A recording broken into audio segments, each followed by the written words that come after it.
And welcome in, everyone, as we are back on Final Yard Football over here on YouTube. Thank you guys so much for being a part here of the channel tonight. We're also on Sportscast. They're calling play-by-play tonight. This should be a fantastic matchup here. The 6-4 Indianapolis Colts taking it onto the road to take on the Houston Texans at Energy Stadium for this matchup. Should be a really great matchup in store here for the battle of the AFC South. It is up for grabs with these two teams tied up with 6-4 records. The Colts getting the W back in Week 7 over Houston as 30-23 was the final. Jacoby Brissett this season has looked pretty sharp so far this year. They haven't been pass heavy this season, but they have been more the rush heavy component this year. Unfortunately, no Marlon Mack tonight for this game, though, for the Colts, as he got that hand injury against the Jaguars back on Sunday. That means, though, that Jonathan Williams will try to carry the load tonight. He rushed for over 100 rushing yards in the last game, by the way. Welcome, guys. Hey, there he is. There's Gavin, my man. Welcome over to YouTube for the first time. Thanks so much here. So, he was posting, hopping on YouTube over there with his laptop. Thanks so much, man. I appreciate it for being a part of the channel tonight. Should be a great game here, hopefully in store. Of course, last Thursday night's football game, that was an interesting run. Result of suspensions all over the place. The result of that today is that Myles Garrett's has been upheld with his suspension. He will be suspended for the rest of the season, and that includes playoffs if Cleveland can somehow get back into the mix there. And we'll see about next year as well. As far as the other suspensions, Marquise Pouncey, the center for the Steelers, that suspension has been downgraded from 3 to 2, but he has been held out of that game against the Browns, not this Sunday, but the following Sunday. And then Larry Ogunjobi's was kept at his 1-game suspension. Hey, welcome guys over to the channel tonight on YouTube. Welcome in, Tim. Thanks so much for joining me back here. He's saying Patriots need to sign Antonio Brown ASAP. Yeah, Patriots need to get some wide receiver help. That is for sure. Because, yikes, not good there with Mohamed Sanu. It looks like Mohamed Sanu is going to be out on Sunday, and it looks like there might be a couple more games that he might miss. So long for that signing with Mohamed Sanu, unless he can get back to action and help the Pats in the playoffs. But unfortunately, doesn't look too promising right now, as he was a DNP today in practice once again. Hey, welcome back in here, guys. Elite Clan, thanks so much, man, for joining me back here. Welcome in, Vaughn. Hopefully all is well with you, Vaughn, with moving to your house and everything like that. Second day in your new home. Wish you the best of luck as well. So here we are, guys, getting into football action. About 2 minutes or so to 8:20 here on the East Coast. Welcome you guys over here. If you guys enjoy what I do on YouTube, hit those thumbs up down below. Hit that subscribe button as well. If anybody out there is watching that hasn't seen this before, I'm pretty sure all you guys have. Thank you guys so much for joining me on Sportscaster, for all the people viewing on Sportscaster right now. So yeah, this should be just a great matchup with these two teams going at it tonight. T.Y. Hilton is back for the Colts. He did miss the last 3 games for Indy. Will Fuller back as well for the Texans. So 2 key wide receivers in there in the lineup tonight. Of course, Deshaun Watson wants to bounce back from the last game he took on Sunday, where they just got crushed to the Ravens, 41-7 the final. Deshaun Watson took 6 sacks in that game and had 0 touchdown passes and a pick. Vaughn says that he is moving to a new school. Might get woodworking class in his new school. Well, that'd be good if you're able to get woodworking class there, Vaughn. Sorry to hear that, though, that it's going to be a change in scenery for you. Hopefully it's not the school with that mean girl that you were telling me that went to it. Hopefully everybody's nice in that school, and they can all, and you can make some new friends rather quickly there if you are going to a new school. So hopefully you do get woodworking class, because I know that you were having a blast during in your school doing woodworking and stuff like that. So here we are, guys, getting right into this game right now. Welcome in on the channel tonight, calling play-by-play of football.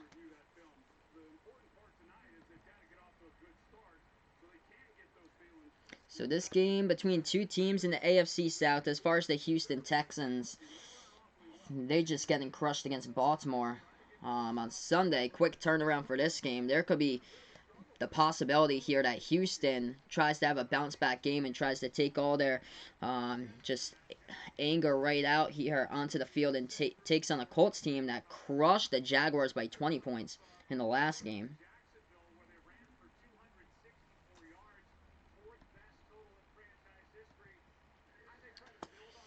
So the Colts trying to build, running the football. We'll see tonight if they can keep it up. The Baltimore Ravens pounded the rock quite a bit in the last game for over like 235 yards of rushing. Of course, Baltimore the #1 rushing team in the NFL.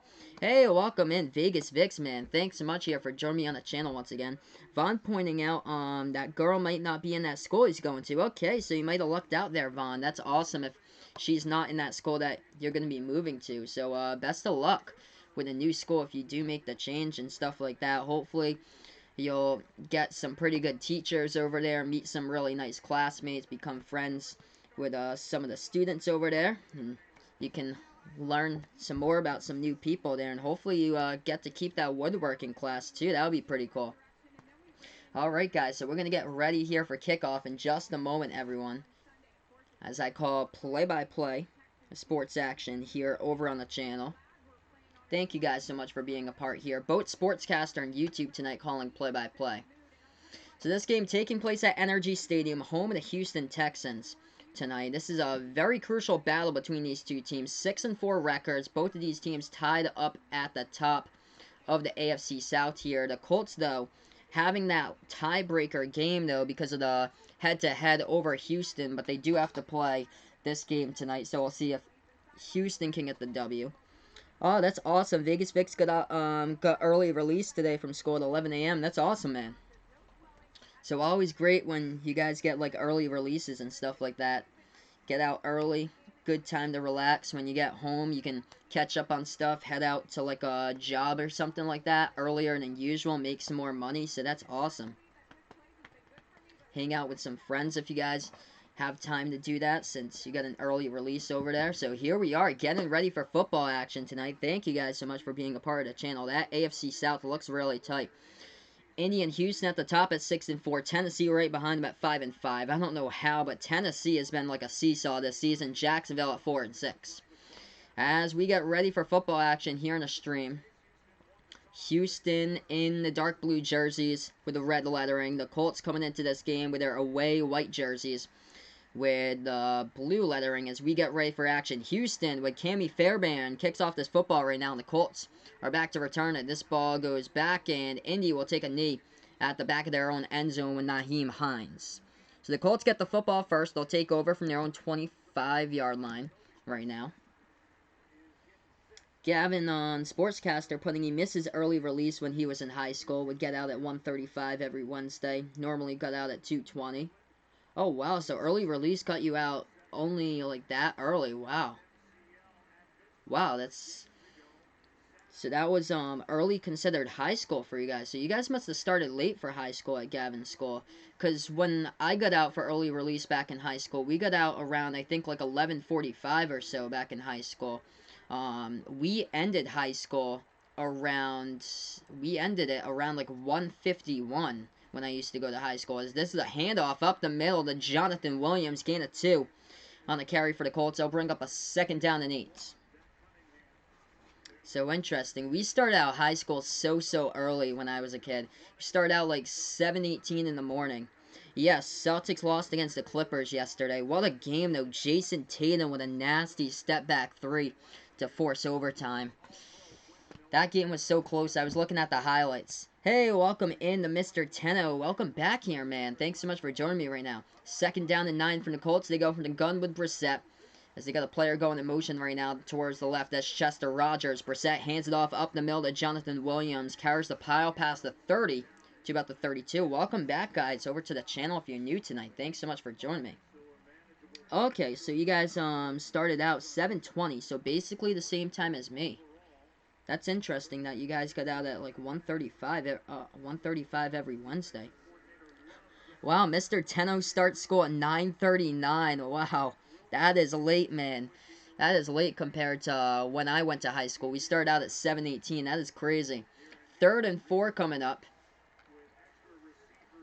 When I used to play sports, I played in the high school baseball team. We always had the game start times were at 3:30 when we played. Brissett takes a snap, pass underneath. That one complete to Williams. Makes a tackle, miss, gets the 1st down at the 39.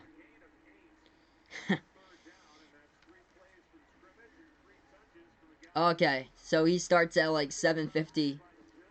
around 7:50, 8 o'clock. Okay, yeah, that makes more sense, because I was gonna say, because that's when elementary school starts more like it, like around 9:39 for elementary school. Hey, welcome in, Patrick. So, who do I have for this one? Patrick's asking me here. I like the Texans in a close game. I like Houston, though, at home tonight. Colts with the football now, 1st and 10 from their own 40. Brissett, HB toss over to the left side of Williams. Williams makes one miss, cannot make the second one miss as he gets dragged down for the loss of 5 back at the 35-yard line. Okay, so Lincoln High School, where Vegas Vix is at, starts at 7:30. And Mr. Tenno ends at 2:10.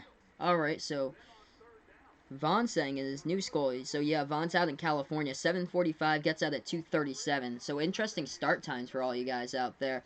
Where I'm from, out in Massachusetts, we start at 7:18 when I was a kid in high school. We got out around, I think, like 1:51. They're going 2nd and 14. Colts with a football. They'll go play action. Brissett back to pass. Steps up. Flushed out to his right now. Brissett gonna keep it himself now. Tucks it in the run. Past the 40. Slides down around the 44. Picks up around a gain of 6. Will be a 3rd and 8. Gavin on Sportscaster saying that he started baseball at 4. Went straight from the school to the ball field for home games. Some of the road games we got out of our class early. Yeah, that's what used to happen in middle school. They used to do for the baseball team is that they had to get out of class early. But for high school, when I was there, we started out at 3:30. But some of the games, like one of the games was like an hour away at Cape Cod that we played for one of the teams in the conference. Like we would get out at like 1:50, and then we'd have to like get down there for like a 3:30 start time. It was crazy. Brissett takes the snap, steps up, and he gets sacked. Drop back on the 3rd and 6 as the Texans will force now a punting situation. 4th down coming up. Coming in there, quite the pile to go in there by the Houston Texans. I know Whitney Merciless was over there picking up almost on the sack. Right there by Whitney Merciless. He almost got it. I think it was Jacob Martin who got to him first. So 4th and 14 coming up. 11 minutes left to go in the first quarter. Back to YouTube with you guys right now. Vaughn saying in his old school, it started at 7:55 in the morning. Got out at 2:06. Oh, Mr. Tenno. I'm not sure. Oh, I don't think so, man. So Mr. Tenno switched schools. So he got kicked from his own team. Oh, man. I feel for you, dude. Man, so hopefully all is going well, Mr. Tenno, with a new school, dude. Hopefully everything's going well. So he switched to Exeter. Okay, so he switched to Exeter school over there. What was the other school that you went to? So that was a punt, by the way. And it was a fair catch on the play by Houston. So Houston will have the football coming up here on the channel. Welcome, guys, over to Sportscaster tonight. By the way, as I call play-by-play of football action. So Houston will take over at their own 15-yard line with Deshaun Watson. Okay, a charter school in Exeter that you went to. Hopefully all is well, though, with your new school, man. And best of luck to Vaughn here. He says that he's been moving schools in 2008, 2013, 2015, 2017, and 2019. Wow, Vaughn, that is quite the movement there. Hopefully you've been able to gain some friends along the way, know a lot about people as well. And yeah, I wish you the best of luck, man, to you, Vaughn, with your new school that you'll be starting out. And hopefully you'll have woodworking class over there. Mr. Tenno, happy that he can focus on his education. There you go, man. Get a good education, then you'll be able to go off and get into college. You'll get a job right after, which is always good. And Gavin here in the chat. Welcome back, Gavin, man. So, he's saying, to be honest, he hated high school sports. They pick favorites. Yeah, I know what you mean so much, dude. Yeah, I'm with you there, Gavin. A lot of the coaches, they did pick favorites when I was in high school and stuff like that. It was more of like the parents like approaching the coaches and thinking that their kid would be going on like a D1 scholarship when we all played for like high school sports in a small town in Mass, like population of like 10,000 and stuff like that. And realistically, it's like a 1 in a million chance that you'll be going to like the big leagues, like the pros from like the town that they went to. Patrick here on the channel saying, Houston hasn't been bad this season. Any injuries on either team? Let's see here. I did have the injury report up. earlier. I know T.Y. Hilton is back tonight for the Indianapolis Colts, so that was a big one. For the Houston Texans, they do have a couple players out. The most notable one is wide receiver Kiki Cutie. So Kiki Cutie is out for this game tonight for the Houston Texans. Let's see here if I can bring up that injury report for tonight's game. Will Fuller will be playing tonight, by the way. So Will Fuller in there right now. DeAndre Hopkins lined up to the left. We're back to action. Watson hands it up the middle here. That's a carry for a gain of 3 on the play by Houston by Carlos Hyde. We do have a penalty flag down. And that's a holding penalty on the offense. So rough starts. One of the big key injuries here is Marlon Mack for the Indianapolis Colts. He got injured against the Jaguars on Sunday with a hand injury. So Marlon Mack is out. So Jonathan Williams is getting the carries tonight. There's a couple players in the secondary. Wide receiver Paris Campbell also out for the Colts with a hand injury in tonight's game. T.Y. Hilton is playing, though. And as far as the Texans, they have a couple players out in the secondary. Mike Adams, Justin Reed, and Will Fuller is playing, though. So that's a positive. 1st and 17 from their own 7-yard line now for the Texans as we're back to action. Going 5 wide. Watson takes a snap. Watson all day in the pocket. Rushed out to his right now. Watson throws. This one complete to Hopkins on the catch. Or that is actually Fuller there. Both receivers with dreadlocks. It went to 15 on the play for like a couple of yardage on the play. So back to the chat with you guys. Let's see here. Mr. Tenno saying the school that he moved to, it's a nice school. That's awesome, man. Yeah, so yeah, I know how all the schools are against bullying there, so that's good. So he's going to a school that just does not tolerating bullying, so that's positive. Screens it out to the left right now. Off the pass, down to Hopkins this time, and back to the line of scrimmage, no gain. It's going to bring up a quick 3rd down and 10 coming up for the Houston Texans from their own 18-yard line. Awesome. 0 bullies. That's fantastic there, Mr. Tenno.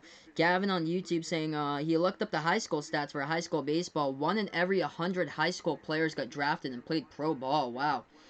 Yeah, the chances of that happening, especially if you live like in a kind of like a town area, like kind of like farm country-ish, like trees all over the place and stuff like that, it's very slim to get there into the pros, more like other than people coming up into the cities. That pass across the middle complete. They get the 1st down out of it. Gain of 13 on the catch by the Houston Texans, as that was the tight end on the play, Jordan Akins, who hauls in the pass. Vaughn saying here, will UMass lose in college football? Yeah, I bet you UMass will lose in college football. No matter who they play, UMass will lose. Let's see here. UMass football this week. Who do they got? They got... Oh, yeah, they're definitely losing on Saturday. They got BYU. They got their toughest game of the season. They take the snap, hand it off left side, and the jet sweep towards the left. That is a carry by Kenny Stills for about a gain of 6 on the play. Brings up a 2nd and 4. Vegas Vic's old high school playing Sunday against Mount Pleasant in the Super Bowl. There you go, man. Oh, I've been past Mount Pleasant a couple of times, Vegas Vic's. So I've actually been past Mount Pleasant up there. That's towards the edge of Providence. Shotgun formation as they take the snap up the middle on the Watson handoff, moving the chains. They get the 1st down out of it on the carry. Gain of 8 on the carry. They needed 4 for the 1st down. So yeah, I've been through Mount Pleasant towards that high school area. My sister actually went to Rhode Island College, not too far from Mount Pleasant High School. So I know, like, I've been through that area when I was going to see some of her concerts. Like, some of the areas over there are terrible, Vegas Vic's. Manton Ave in Providence, Chalkstone Ave, some of those areas are pretty much run down. That's a pass right side, and the back shoulder fade incomplete by Watson over to Hopkins. It fell incomplete. Patrick saying his hometown, small town. Yes, same here, man. I live in a very small town, like population 10,000 in Massachusetts, but it takes like 20 minutes to get from like the south side to the north side over here. So small town, definitely. The thing that my town does, like, that people love in my town, though, is baseball. So he says it's football is their thing. Rest is usually junk there. So yeah, the small town hype over there. So we got something in common. This is a handoff, left side carry, and that is Carlos Hyde. Loss of 1 in the carry back to about the 41-yard line. Vaughn putting here his friend moving schools, too. But he's not going to the same school as he do. Oh, man.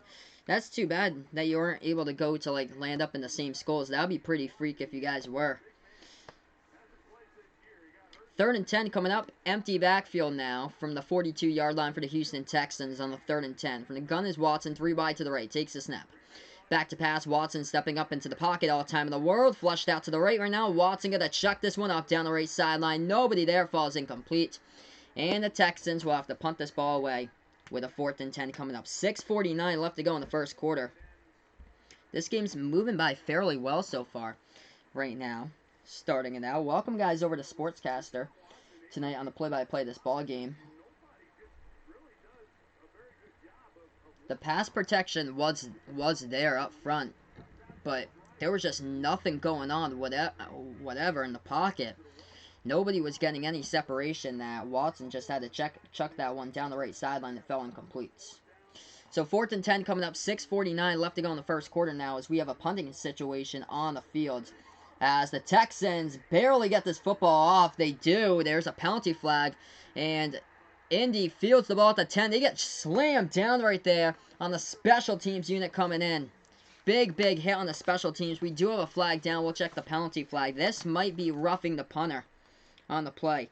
A.J. Moore with a beautiful special teams tackle with a huge slam right into the Colts kick returners. He called for that catch. We do have a penalty flag down. We'll check the penalty. It appeared to be either running into the kicker or roughing the punter. I want to see what this penalty flag is, if I can see a replay here by Fox. Lots of contact with the punter. That's what I know for sure. Hey, no problem, Vaughn. Feel free to join me whenever, guys. Thanks so much for being a part here tonight on the channel. So the refs are sorting this one out on the field at the moment.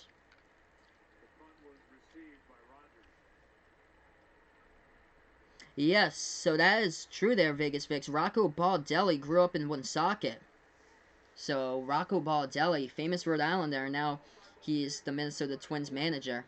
He used to play for the Rays growing up, as that is holding by the receiving team, but also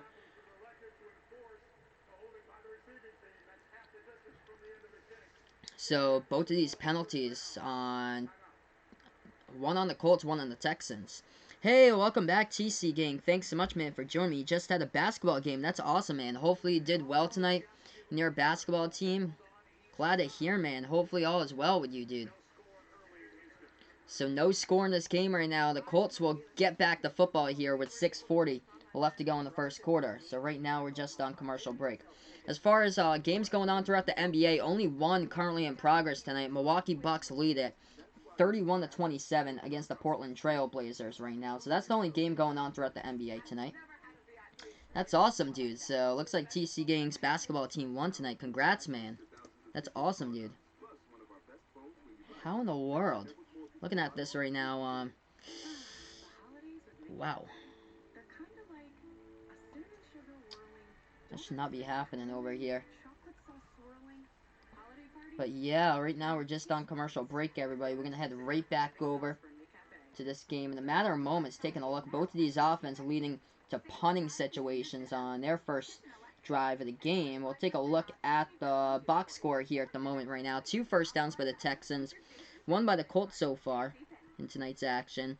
Deshaun Watson, 3 for 5, 20 yards in the first drive in this game. Completed a 13-yarder to Jordan Akins, a 7-yarder to Will Fuller, and has targeted DeAndre Hopkins twice. Hopkins did make a catch, though, but for no gain. As far as Brissett, he only has 1 pass completed for 8 total yards. The rushing game, Jonathan Williams with 3 carries for 3 yards. Brissett had that quarterback keeper for 8 yards. Patrick saying his town has 3 red lights, 2 stop signs. The town next to it is actually famous for being built on a meteor crater. Wow, that's interesting, man. Yeah, my town, by the way, small town. We only have 2 stoplights. One is at the center of town with routes 44 and 118 meet up. The other one is actually at the end of my street when it's Route 44 and my street meet up. So we only have 2 stoplights in my town, by the way, and I don't live too far from, like, the city either. I only live, like, 20 minutes away from Providence. So right now we're just on this commercial break. We're going to head right back over to this game here. Just a moment, everybody. Welcome in tonight. That's actually really interesting there. Famous town next to it being built in a meteor crater. That's really interesting there. Ooh, Mr. Tenno just managed to accidentally delete his Google account. Ouch, dude. That's not good. I'm surprised that you're actually coming up here in a YouTube stream. That is a surprise, because I think that's all connected here, the Google account to the YouTube, unless you have a different one. But yeah, good thing it wasn't like a YouTube account, though. Yeah, that's definitely so awesome how Rocco Baldelli, representing Woonsocket there for Rhode Island, a manager for the Twins. Vegas Vix, I actually met Rocco Baldelli's brother one time, because I work at a radio station, and one of the sports shows came in, the host, Nick, for the sports show, and his guest for that day was Rocco Baldelli's brother, who at the time, 2 years ago, he played college baseball for Boston College. So he played baseball for Boston College. As that is a punt. Redoing the punt that the Texans punt the football with anger, and it gets down at the 1-yard line. Wow. So Taiwan Jones back there at the 1-yard line, but he stepped in the back of the end zone. Yeah, he stepped in the back of the end zone. This one might be coming back. They did down it at the 1-yard line. This hasn't been challenged or anything yet. He did step out at the back of the end zone, though. So it's going to be interesting to see. Yes, that is right on the white chalk for Taiwan Jones as he downed the football. But he stepped out. That should be like an illegal touch, right? I think so. 57-yard punt with a 1st and 10 coming up. We'll see where they spot the football.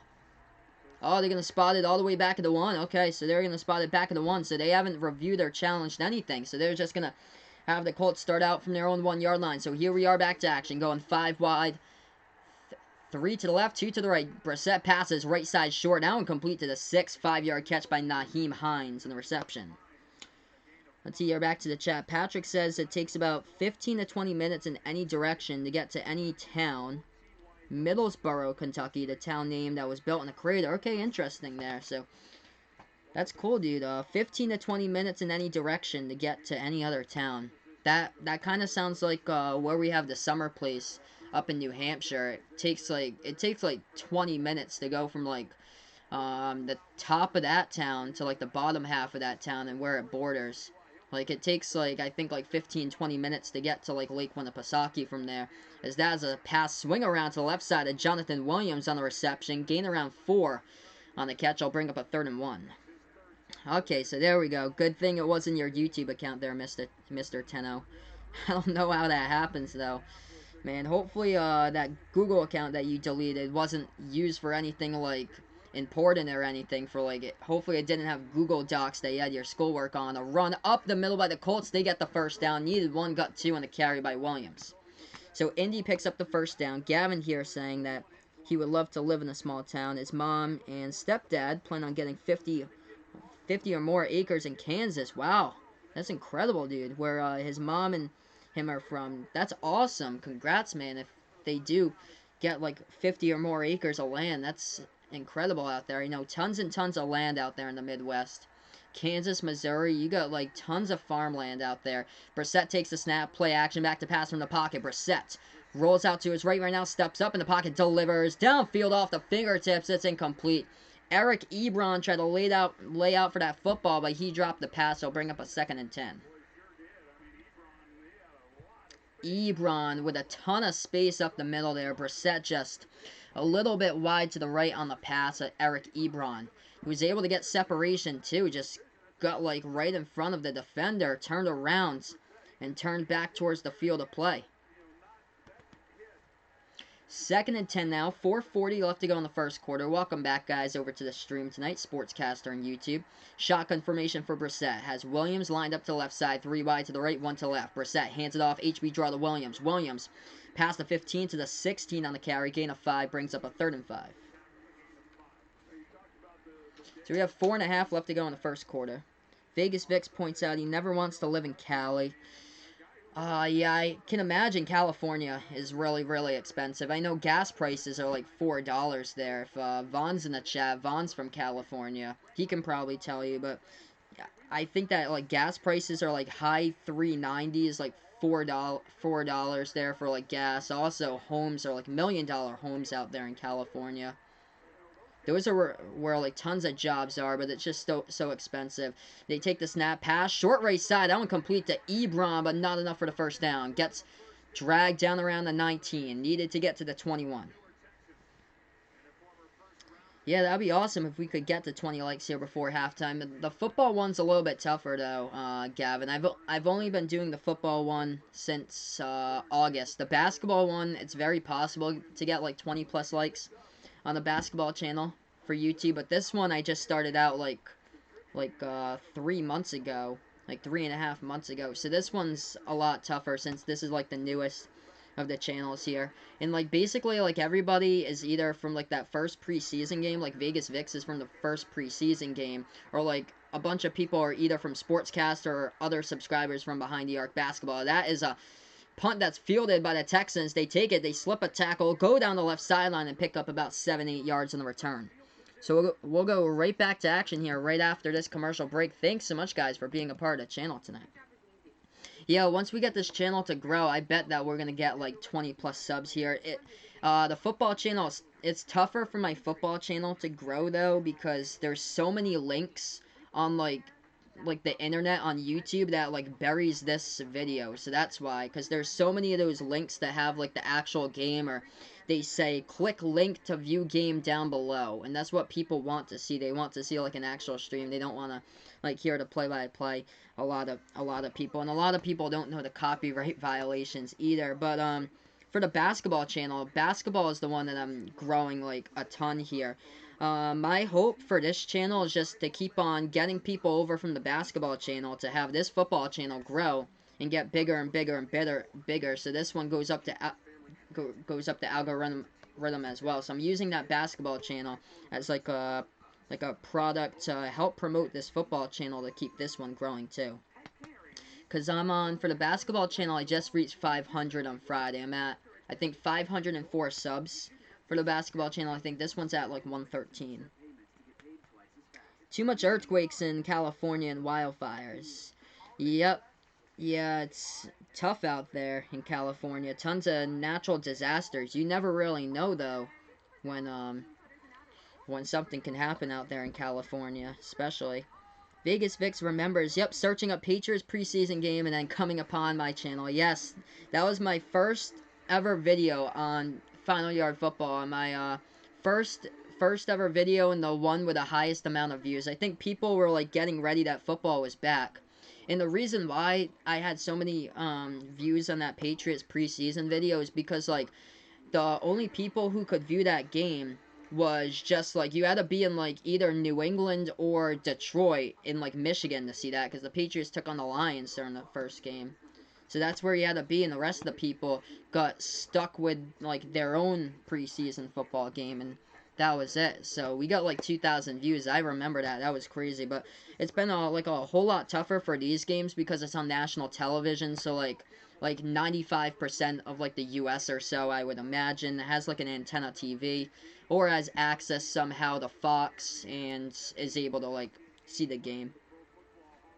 Yeah, 113 subs really isn't too bad at all, Gavin, for somebody who started like 3.5 months ago. So here we are, back to action. Texans with a football from their own 46. They hand it off here to Carlos Hyde. He gets dropped back for a loss of 1, though, to the 45. So loss of 1, though, in the carry by Carlos Hyde brings up a 2nd and 11.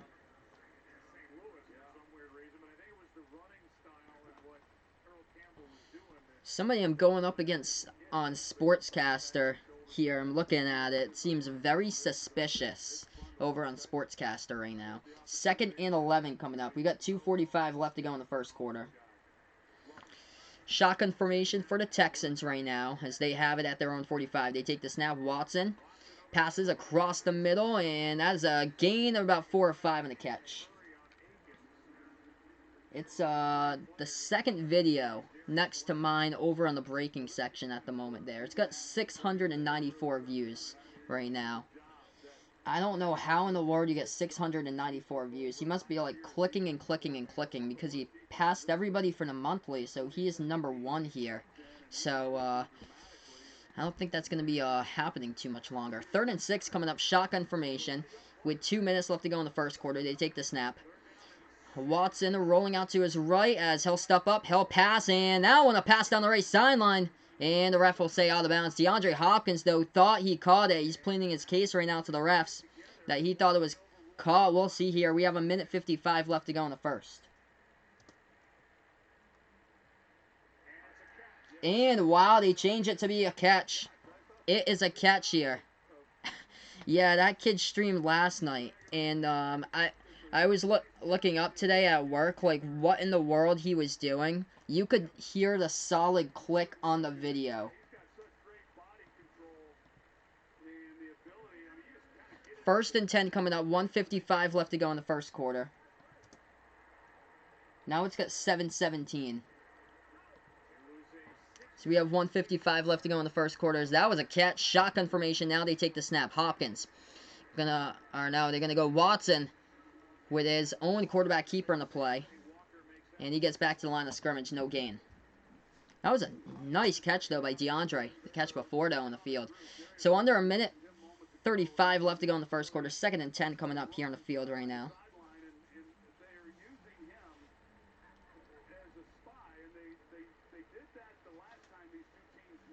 Second and 10 now on the field. Yes, that's the one that's streaming that game. That is very suspicious. Like, he must be, like, refreshing it constantly. You can't do that. That's called view count manipulation. As they take the snap, handoff up the middle to Hyde. Hyde for a gain of 2 on the carry. And they'll bring up 3rd down and 8. So that is the person right now. We've got 1 minute left to go in the first quarter. 3rd and 8 now on the fields.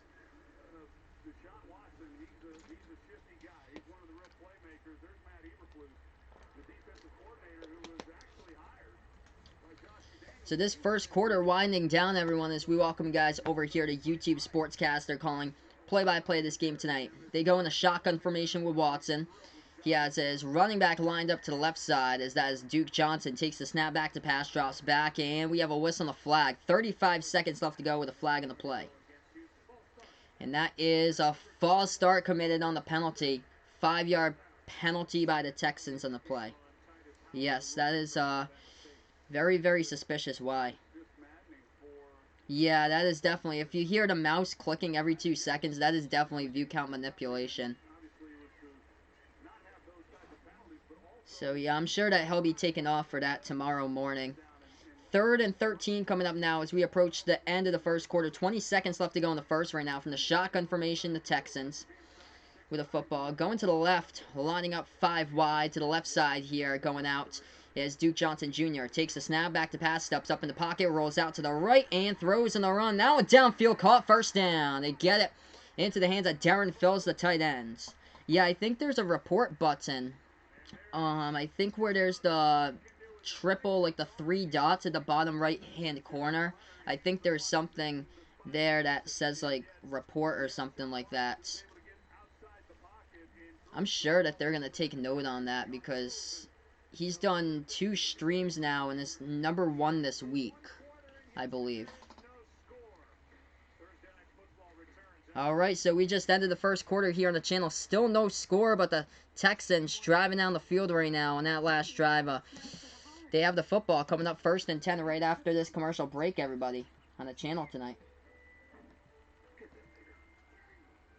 That's the one thing we could both agree on was getting Geico to help with our homeowners insurance. What? Switching and saving was really easy. I love you! So currently we're just on this commercial break right now as we welcome you guys over to the stream. Let's see here. Deshaun Watson, 7 for 9 for 61 yards, passing the football right now. That was a nice pass, by the way, on that last target. That was 24-yarder to Darren Phillips, his first catch of the game. 3 receptions here by the tight ends of the Houston Texans. 2 for 18 by Jordan Akins. And Darren Phillips with the last one for a 24-yarder. DeAndre Hopkins only has 6 receiving yards in that first half. Lamar Jackson about to scold the whole Rams defense on Monday. Yes, indeed. I see that happening there. I think that game's going to be a blowout. Ravens versus Rams on Monday. That game appears to be a blowout, and this Ravens team looks unstoppable right now. Every single team needs to be scared going up against this Baltimore Ravens team. How incredible they've been.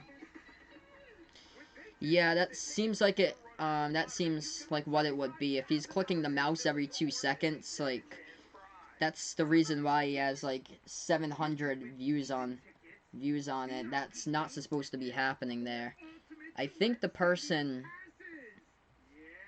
they had a problem with that person in the past, that guy. And also, it's a soccer channel, and he's streaming basketball right now. Okay, so we got some scores going on right now from the NBA. Just going to update you guys on since we're on commercial break here. Milwaukee Bucks leading 52-36 against the Trail Blazers with 6 minutes left to go before halftime. As far as other games going on tonight, number 18 Xavier beat Tozin tonight 73-51. Number 22 Texas. Oh, wow, looking at the scoreboard, number 22 Texas losing to Georgetown in college basketball 76-63 with 3.5 there. And number 17 Villanova getting a victory earlier today against Middle Tennessee 98-69. Baylor winning Ohio as well tonight in college basketball. Alright, so here we are, guys, getting ready to go to the second quarter here on the stream. Welcome in, everyone, to the channel on Final Yard Football. Alright, so we'll see there. Hopefully, they'll be able to tell, because that is very suspicious. That's a run. They bounce off towards the left side of the tackles. Get past the first one, and they get around the gain of 5 and the carry by Carlos Hyde. So second down coming up. 14:50 left to go as we just started out the second quarter. Welcome over to the stream. So that was a gain of 6, actually, so it brings up a 2nd and 4.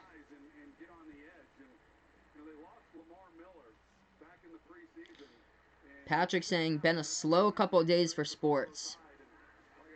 Yeah, it's been much slower than all the talk shows have been talking about Myles Garrett still, as that is a run towards the right side in the counter, back to the 18-yard line, no gain on the play. So we approached about 14:20 left to go before half. Vegas Vic saw Jalen Ramsey posted something on Instagram. That's interesting there, whatever he posted on Instagram. Antonio Brown with his apology a couple of days ago to Bob Kraft. A lot of sports rumors out there. AB possibly joining the Patriots again. We'll see. We'll see if they do give him a second chance. Patriots do need targets, though, without Mohamed Sanu. Mohamed Sanu looks like he won't be playing this week. He did not participate today in practice once again. 3rd and 5 from the red zone now at the 17. They take this now. Watson rolling out to the right, past the right corner of the end zone. This one incomplete. Just a little bit too wide. Intended on the play for Darren Fells, the tight end. I think Darren Fells had like 6 touchdown catches so far this year. Yeah, Patrick. That was just a huge blowout. I'm so surprised about like that outcome there. Like, Golden State did not show up whatsoever. 48 points they lost by. Like, that was a whooping. Oh man, that was just that was bad from the start. At the end of the first quarter, the score was 44-16. Dallas led it like the first minute and a half. Dallas was winning that game 8-0. 35 attempts from the right hash comes Cammy Fairbairn here for the Texans. The snap, to hold, the kick. This one is up. This one is through. There is a flag coming in, flying in late. I believe this one is on the Colts for jumping over the pile. It might be Darius Leonard on the play for jumping right over the pile. So it appears to be, taking a look at 53 for the Colts on special teams. Darius Leonard, yep, jumping right over the center, trying to block that football. Now, that was legal 3 years ago, but now you can't be doing that using leverage anymore if you go up and sort a pile just like that and touch another player, and that's what he did. So that field goal counts. 13:42 left to go before halftime. 3 to zip the score here in the channel. Hey, welcome back, Vaughn. Thanks so much, my man, for being a part here once again. So Vaughn is back. Welcome into the channel right now, guys.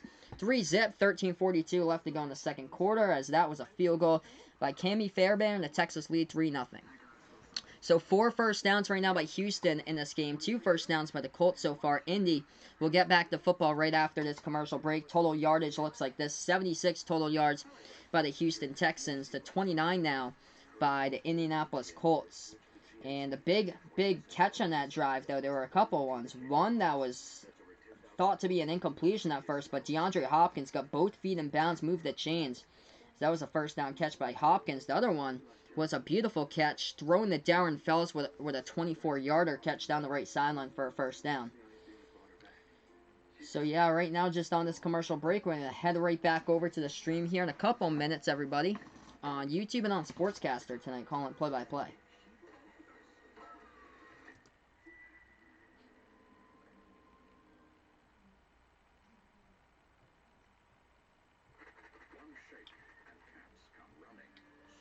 So let's see here, anything specific looking at this right now. Time of possession is pretty almost even so far. 8:47 for the Texans. Colts with 7.5, so not too bad there to Indianapolis. We'll get back to football coming up right after this commercial break. 2 penalties by the Texans for 12 yards total. The Colts, they did take a look at that penalty. It was on Darius Leonard anyway, but they picked up the flag anyway. I guess Darius Leonard did go over the pile, but he actually didn't touch somebody. They were last looking at it before commercial break, but didn't block the kick either way.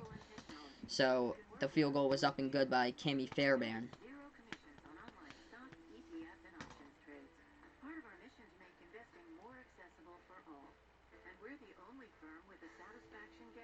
So let's see here. Vegas Vic's pointing out in the chat, Jalen Ramsey's caption was, so, Michael Vick, how do I stop someone like you, 2019 version there. Alright, so Jalen Ramsey pointing out about Lamar Jackson coming up with his, matchup there. So they're going to have to stop Lamar Jackson on Monday Night Football. Rams versus Ravens. It's too funny. Vaughn saying he's a person who overlooked over stuff. He doesn't know why. Sometimes I can be the same way, dude, like checking stuff out from like time to time. Like I like to like double check a bunch of stuff, man. So I'm in the same boat as you. Like I like to like double check over things, like to make sure I'm not forgetting anything. As we're back to action, the Colts with a football. They return this one past the 10-15. Dragged down around the 17. There's a flag coming in way late on the return by Nyheim Hines in the play. I'm going to check the penalty flag. Let's see what this is about here.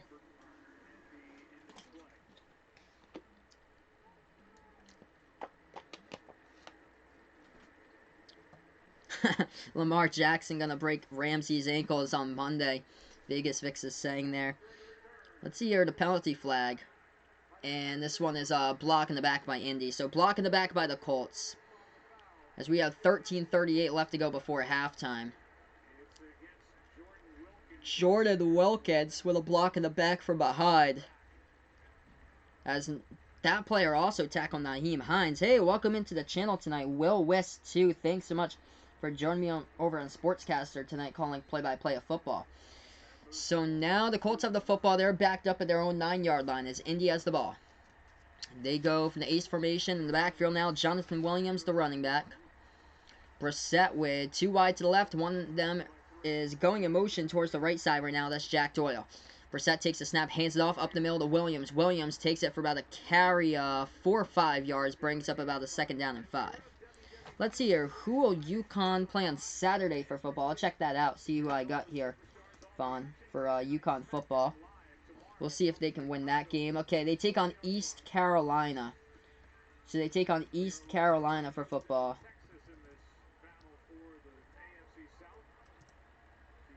2nd and 5 coming up. East Carolina is right now 5th in the American. Brissett takes the snap, hands it off, left side counter. That one back to the line of scrimmage, going in. Forward progress will stop him at the line to gain. As Williams was stopped for no gain on the play.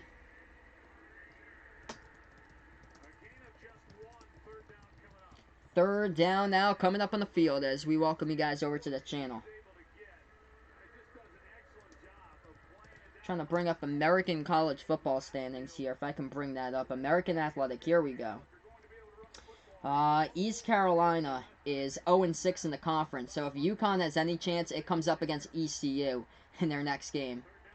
Who has the ball? It's the Colts right now. So Colts with the football. Shotgun formation from their own 15 on the 3rd and 4. Brissett takes the snap back to pass. Left side. Diving for it at the marker. Gets it for the first down by T.Y. Hilton. He catches the ball at the 20. They needed to get to the 19 to get the first down.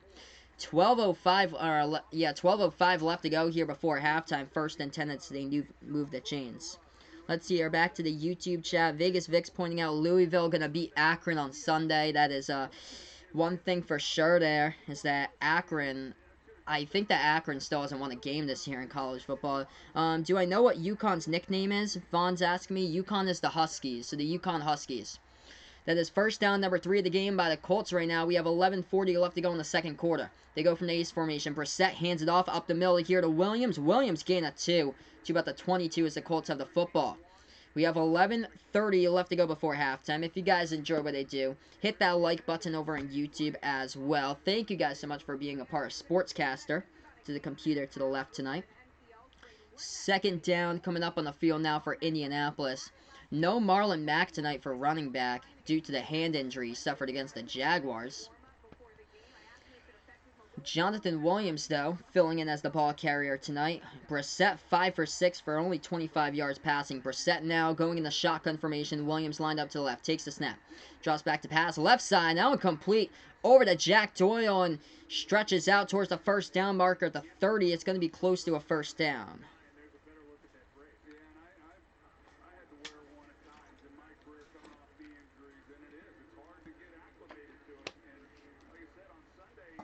Will Wiss over here saying, oh man, Marlon Mack's in your fantasy team. Dude, man, I feel for you. Marlon Mack was spectacular this year, too. Hopefully you put him on the bench, dude. I hope that you put him on the bench tonight. If you didn't check, that is a killer there for you. Okay, ball spotted at their own 30. Brissett now from the gun. Takes the snap. Drops back to pass. And Jacoby all time in the pocket going to step up. And he'll step right up. Spin move as he gets tackled for only a gain of 2 as he tried to step up. But the Texans coming up with a tackle on the play as that was Carlos Watkins coming in. Only limiting Brissett to 2 yards in the carry. There's a penalty flag. We'll check the penalty. And this one's on the Colts. So penalty flag on Indy on the play.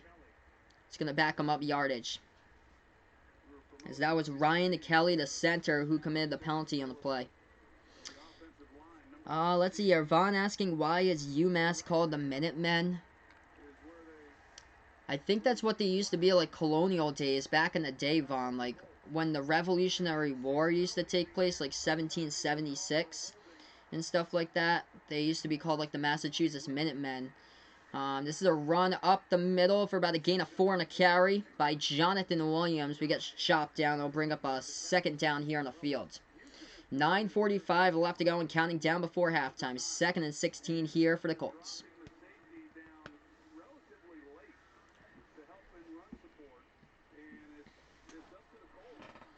Low-scoring affair so far in the second quarter as we approach the 9:30 mark left to go. Jacoby Brissett going in the shotgun formation. They have it from their own 24-yard line. The Colts with the football 2 wide to the left, 3 to the right. Takes the snap in the empty backfield. Drops back to pass. Rolling out to his right. Jacoby going to step up. Going to run past the 25. Down the right sideline. 30, 35. Gets the first down on the play and goes out of bounds by Jacoby Brissett. We do have a penalty flag, though, on the field. We'll check the flag. And here's the penalty call. It's a holding penalty by the Colts in the play. Another holding penalty by the Colts, so another crusher on the plays. That was Mark Lewinsky who committed the holding penalty for the Colts. So this drive has just been a killer for Indy. A lot of holding penalties on this drive. 2 of them.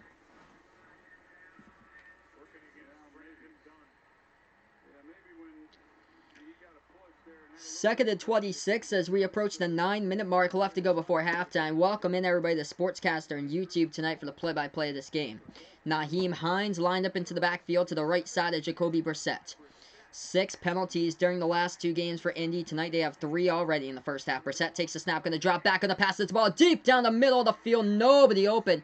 It falls incomplete. Only one player in the secondary for Houston, but that ball was thrown over his head as it fell incomplete. 3rd and a mile now for the Colts in a 3-0 ball game.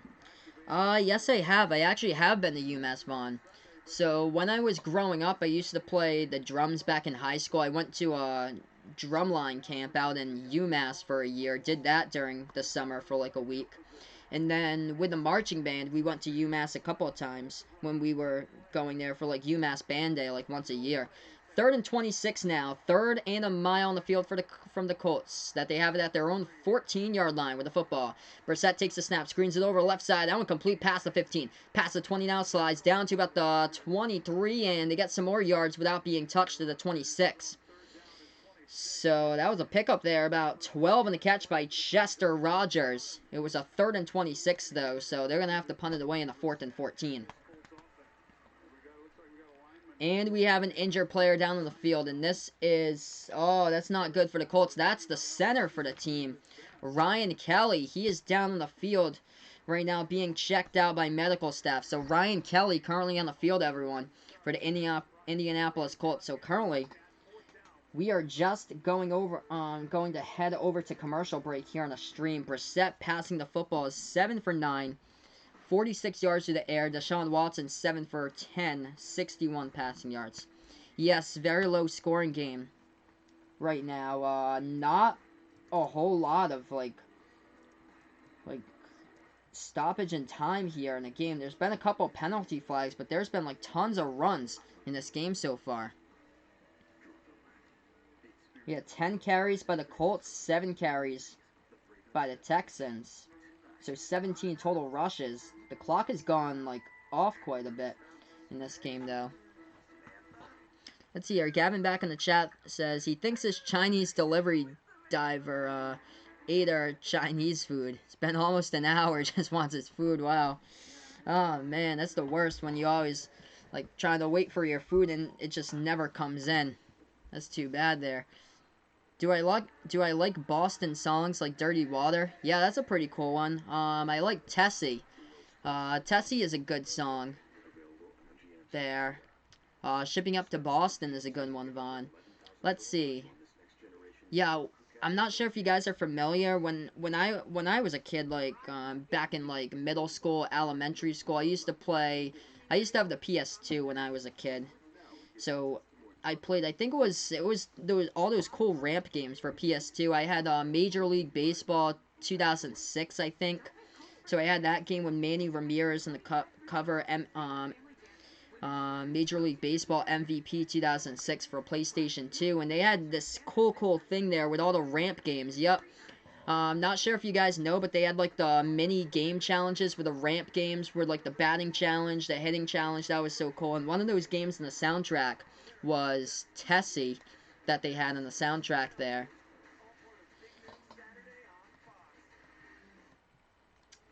Alright, so we got 8:44 left to go before halftime. PS2, yeah, growing up, that's what I used to play, PS1, PS2 when I was younger. That used to be the blast, though. But, yeah, that's as much as I got up to, because by the time, the PS3 and then PS4 came out, I was like, either in high school or in college or so I was kind of, like, older than that. I don't have, like, much time in my life to come home and play video games every day.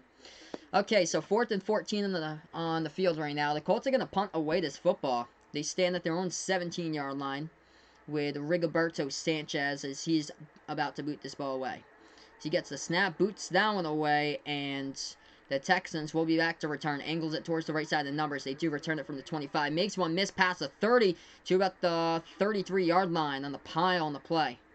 That ball out. Football might be out on the play. Football is lost. The Colts saying that they got it with Jordan Wilkins. The Texans and their entire team saying that they recovered it. Let's see here. That football was lost. That football was lost on the punt return. Nobody knows. This pile is getting sorted out right now. Dark blue jerseys, white jerseys all over in the bottom of the pile.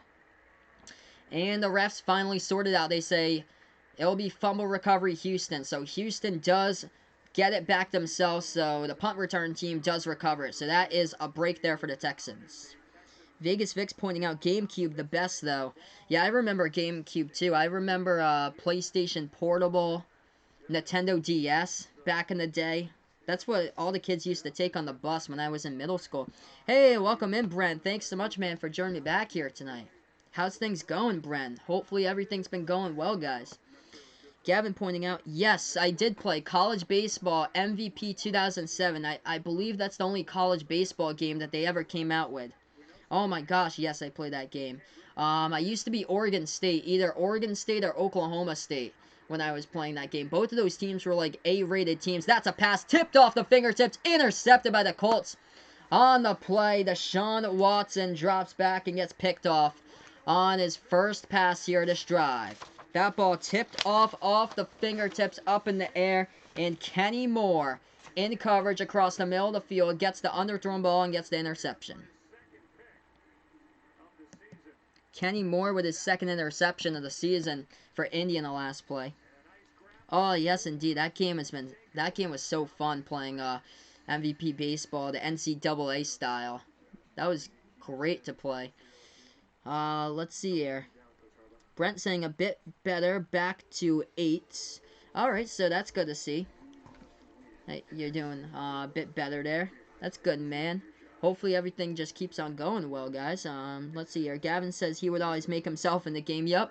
And it was a 99 overall. Yeah, that's what I would do, too, dude. I used to create, like, a bunch of teams there. There was something that you could do for, like, I think it was, like, a 16-team playoff or something like that. So I used to create the teams and do, like, the 16-team playoff and create all the teams and have them play against each other.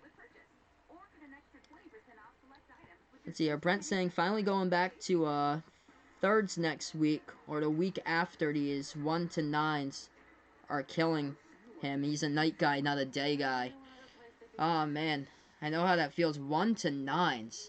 So, wow, that just basically consumes your entire day, working from like 1 all the way to 9. I can imagine that consumes your entire day.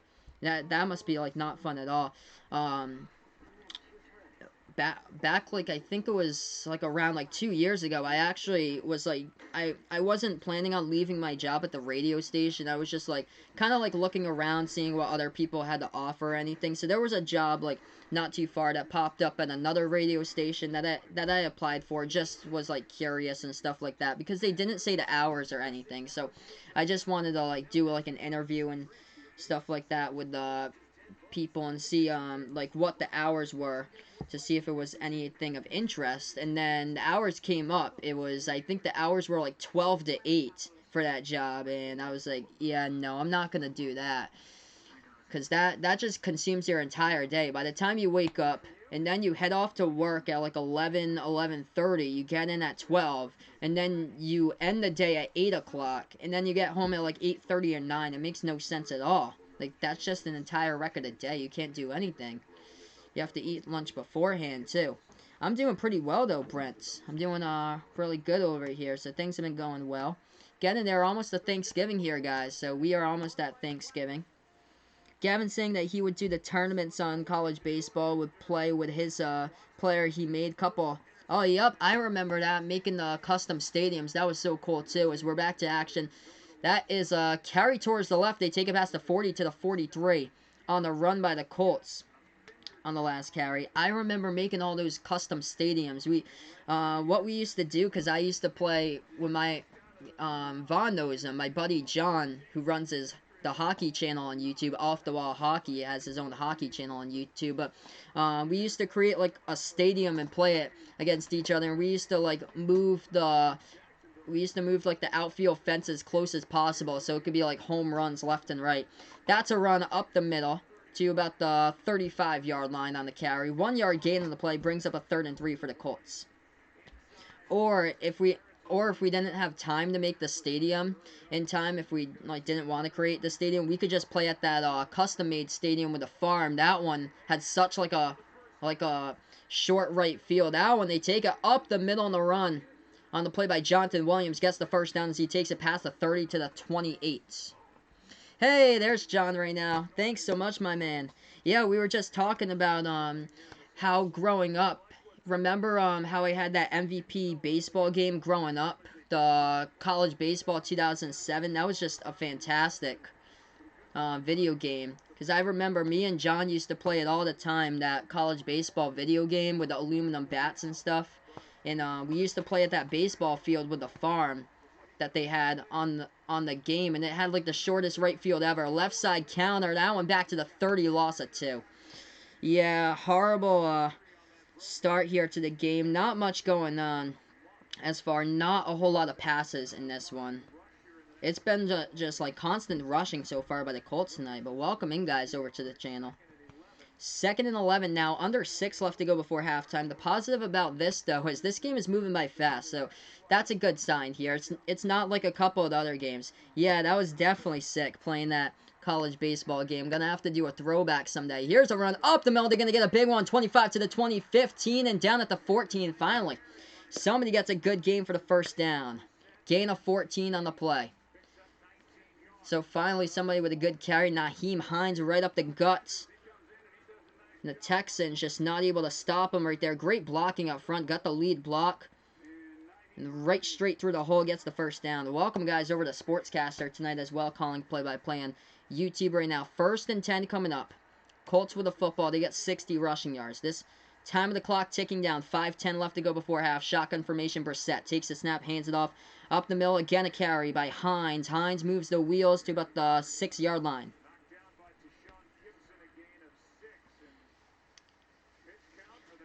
Yeah, John's saying that he always lost, though, on college baseball. Yeah, it always seemed like I used to win that game, but I used to be terrible at that game that I have at your house. That I think it's one of the more recent games. MLB The Show, I think, was the one.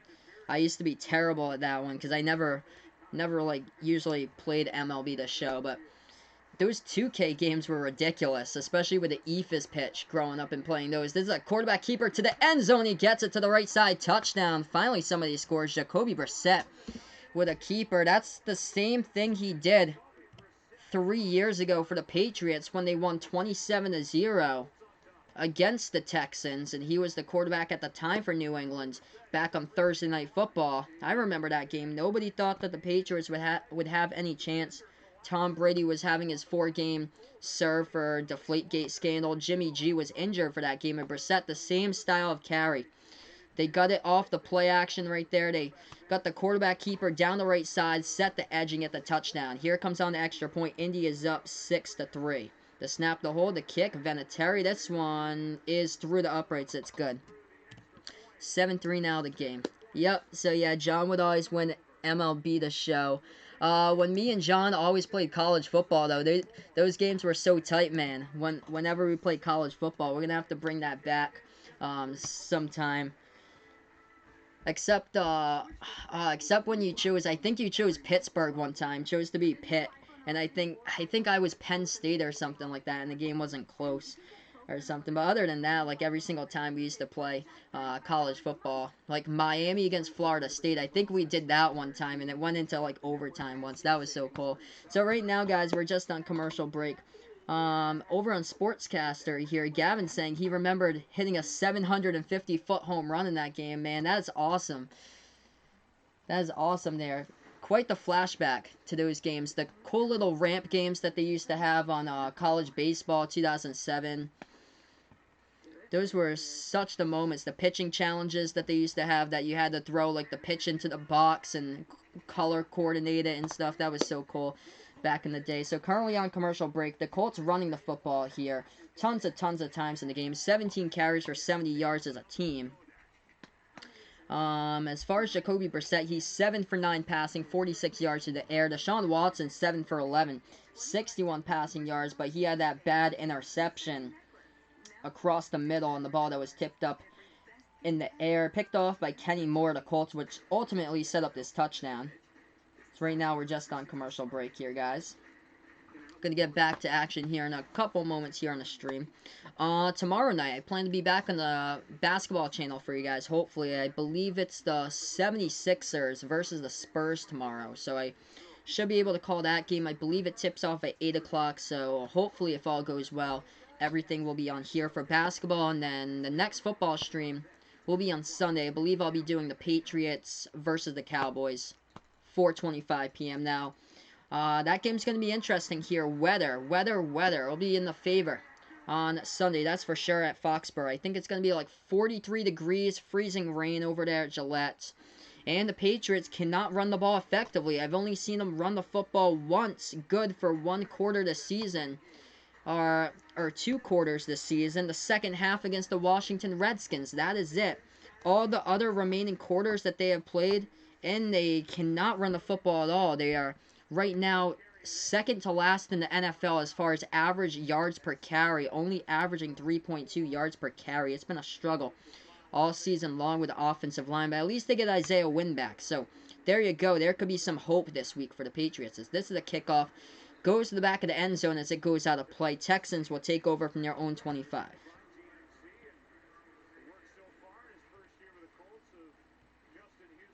So right now we're just on getting right back over to this game. Terrible interception the last drive. In the first play of the drive, Deshaun Watson threw a pick.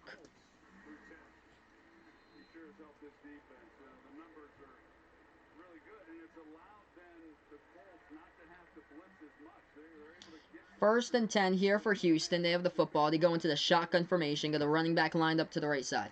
Watson takes the snap. Watson passes right side. That one complete to the 30. Gain of 5 goes out of bounds. On the catch is Will Fuller.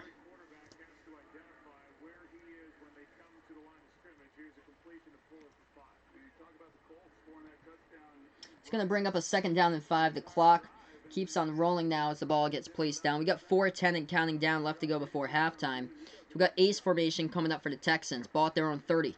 They hand it off up the middle. Big run here past the 35. 40 up the middle. Breaks a tackle past the 45 to the 48-yard line in the carry. On the run by Duke Johnson. Duke Johnson gaining 18 on the carry. Brings up a 1st down for the Texans. Nice lane right there to cut through. Looking at it on the replay. Duke Johnson going towards the right and then cutting towards the left, going up the middle for the 1st down. Here's another carry by Johnson. Johnson past midfield to at the 47 of Colts territory.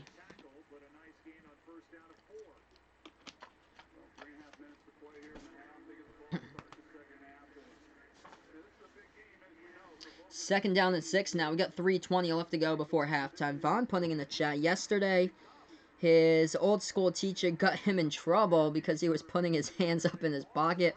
Oh, man, that's a random way to get in trouble. I don't know why they have to do that.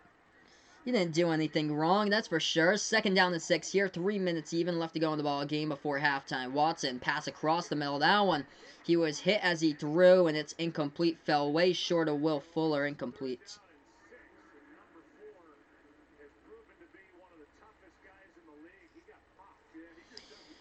Yeah, blocking has been a huge problem for Houston in this game as well.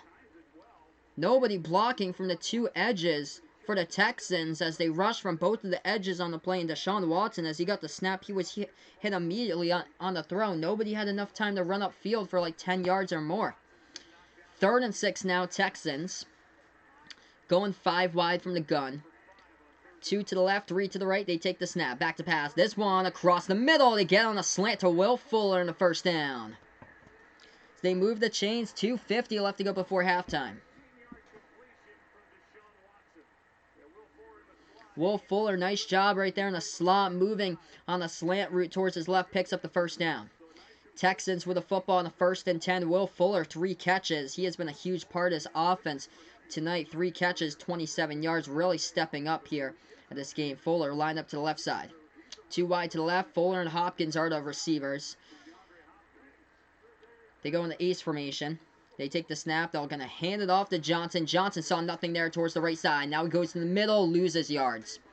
Loss of 4 and a carry to back to the 35 of Colts territory. So we got the 2-minute warning here on the field. We just have gone onto the field right now. 2-minute warning coming up. 2nd and 12 coming up here as we'll get right back after commercial break. This game, though, this game's going by fast, I have to say. Running the football, both of these teams have been able to pound the rock quite a bit in a 7-3 game so far. Indy with a 4-point lead.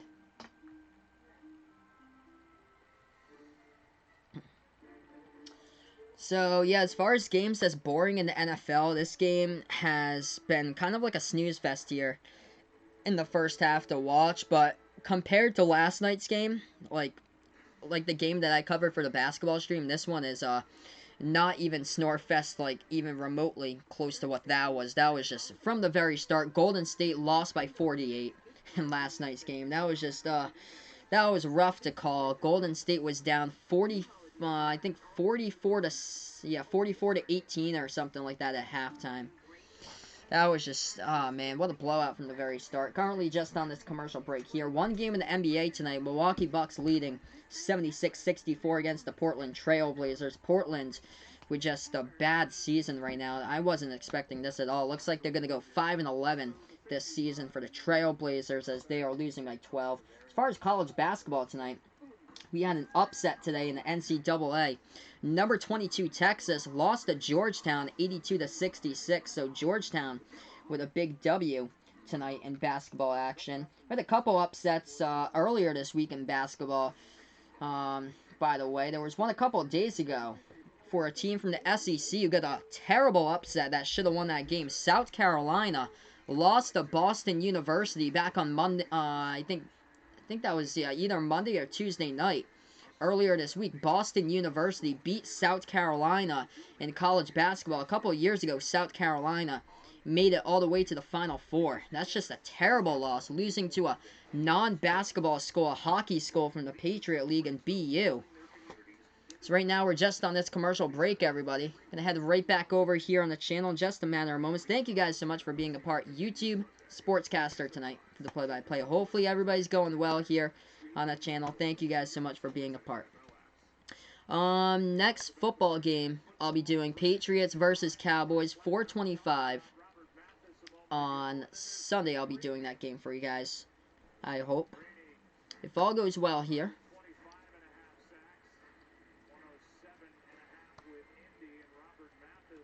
Second down and 12 now on the field as we just approached that 2-minute warning. 2 minutes left to go before halftime. So the ball is spotted at the Colts 35-yard line for the Texans. Watson goes 5 wide from the gun. 2 to the right, 3 to the left here for Watson. Watson takes the snap. Drops back to pass in the pocket. Flushed out to the right. Watson going to air this one out deep. To the middle. Wide open for the touchdown. They get it. It's DeAndre Hopkins. You cannot leave him all alone, and he gets it for the touchdown catch. Finally, a big play in this game tonight. 9-7 the score off the DeAndre Hopkins touchdown catch for a 35-yard grab. All alone in the end zone by number 10. Yeah, which Power 6 team loses to a team in the Patriot League? That is embarrassing. There for South Carolina to lose to Boston University earlier this week in basketball. And even the head coach of South Carolina, he even stated in one of the articles that quoted him for one of the South Carolina basketball articles, the head coach was like, yeah, that Boston University team is just got more experience on it. They're the older team, and we're just an immature team for South Carolina. Like, that's embarrassing there. Like, they could go, like, dead last. If you're playing like that, there's no way that you're going to be able to beat, like, quality opponents in the SEC. Never mind, like, compete with other teams. The only team that you're going to have a chance to beat this year is going to be Vanderbilt. This year, because Vanderbilt's always been bad for, like, the past couple of seasons for basketball. Extra point, the snap, the hold, the kick's up and good. 10-7 the score, 1:53 left to go before halftime. Finally, big playability on the field here, everybody. DeAndre Hopkins hauls in touchdown catch number 52 of his NFL career. 7 plays, 75 yards, 2:35 off the clock, ends in a 35-yard touchdown grab by DeAndre Hopkins. We have 1:53 left to go before halftime. Texans will kick off this football here in just a moment.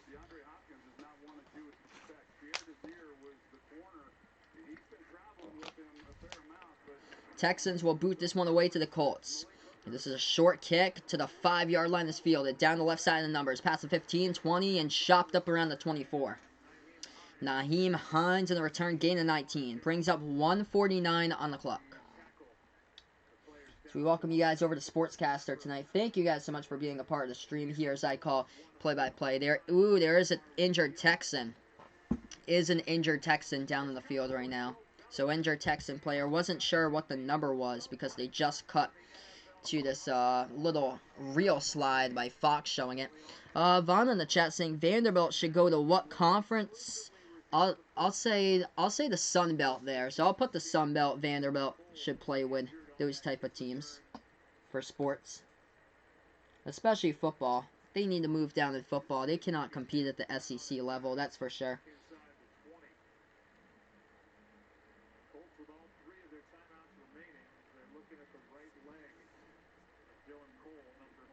They're looking at Dylan Cole was injured on the play for the Texans on the last play. So they are looking at him right now. Dylan Cole, an inside linebacker for the Houston Texans, as he is down in the field right now. Thank you guys so much for being a part here to stream, though, as I call play-by-play of sports action tonight, as we are on the Sports Dish on Sportscaster calling play-by-play.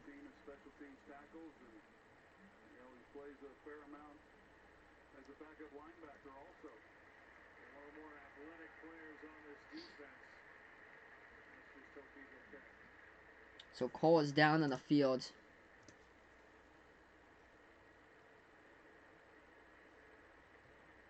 Why does this game line up as being so important here at the start of the week one?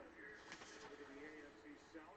1:49 left to go before halftime here on the channel tonight. This game is so significant. Both of these teams 6-4 records. It hasn't been a great game so far, but we still have a second half to be playing with here in this game. But it's gone by fairly fast, except for these past few minutes or so. These past few minutes have dragged, but other than that, the game has gone by pretty quick when both of these teams have pounded the rock with the football constantly.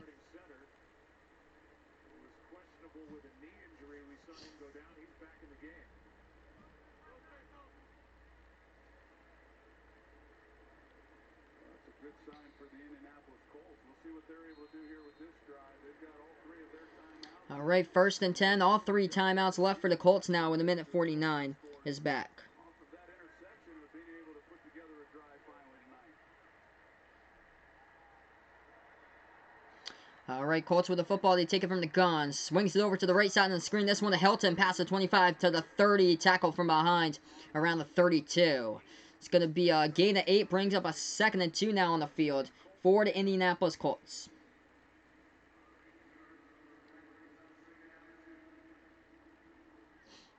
Second down and 2 on the field from the gun here for Brissett. Brissett takes the snap, drops back from the pocket, and steps up to pass across the middle. That one on the diving catch. It's complete over to Hilton as he gets the first down. Needed 2, got 4 in the reception. Brings up a 1st and 10. What happens when Vanderbilt plays LSU in football? Well, LSU crushes teams in football. Never mind Vanderbilt. Wonder what that score is. Brissett back to pass. And that ball juggled across the middle. Incomplete by Nyheim Hines. The Texans thought it was a fumble. It's incomplete. Nyheim Hines juggled the football on the play. It's incomplete.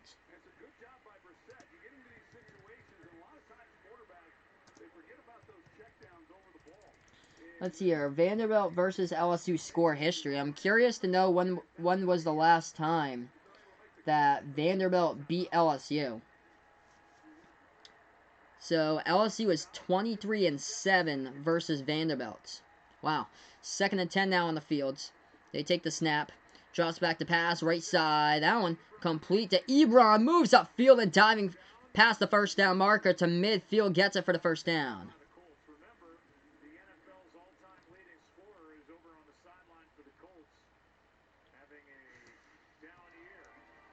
LSU has not lost a game to Vanderbilt since...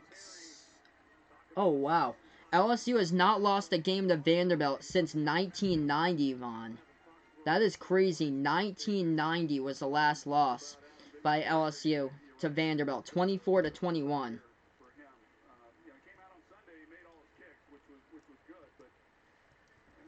So LSU, yeah, they beat Vanderbilt 66-38 this year. That was back on September 21st.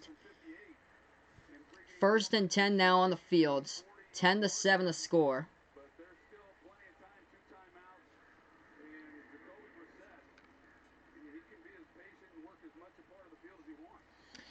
48 seconds remaining. 2 timeouts even for the Indianapolis Colts. 2 timeouts by the Texans as well before halftime. Welcome, guys, over to the stream tonight as I call play-by-play for sports action. Ball spotted at the 49-yard line of Houston.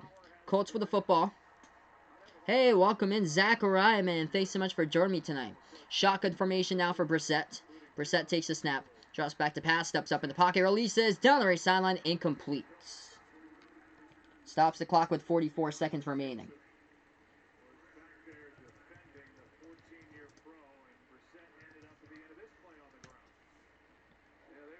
Yes, so Vanderbilt University is in Nashville. So Vanderbilt is in Nashville. Unfortunately, Vanderbilt just not good at sports, especially football in general. 2nd down and 10 here on the field. Shotgun formation for the Colts now.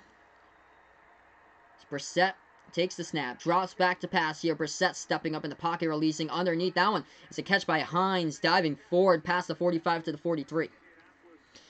3rd down in the field as the Colts will take another timeout. 2nd charge timeout of the first half. 1 timeout remaining before halftime. 36 seconds left to go.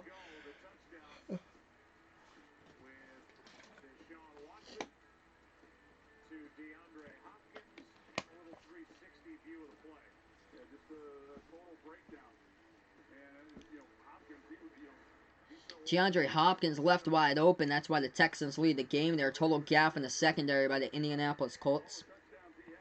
Welcome you guys over to the channel tonight. 3rd and 5 coming up with 37 seconds left to go before halftime. Colts with the football. Big 3rd down at this stage of the game right before halftime. The Colts tonight, as far as 3rd down conversions, are 3 for 7.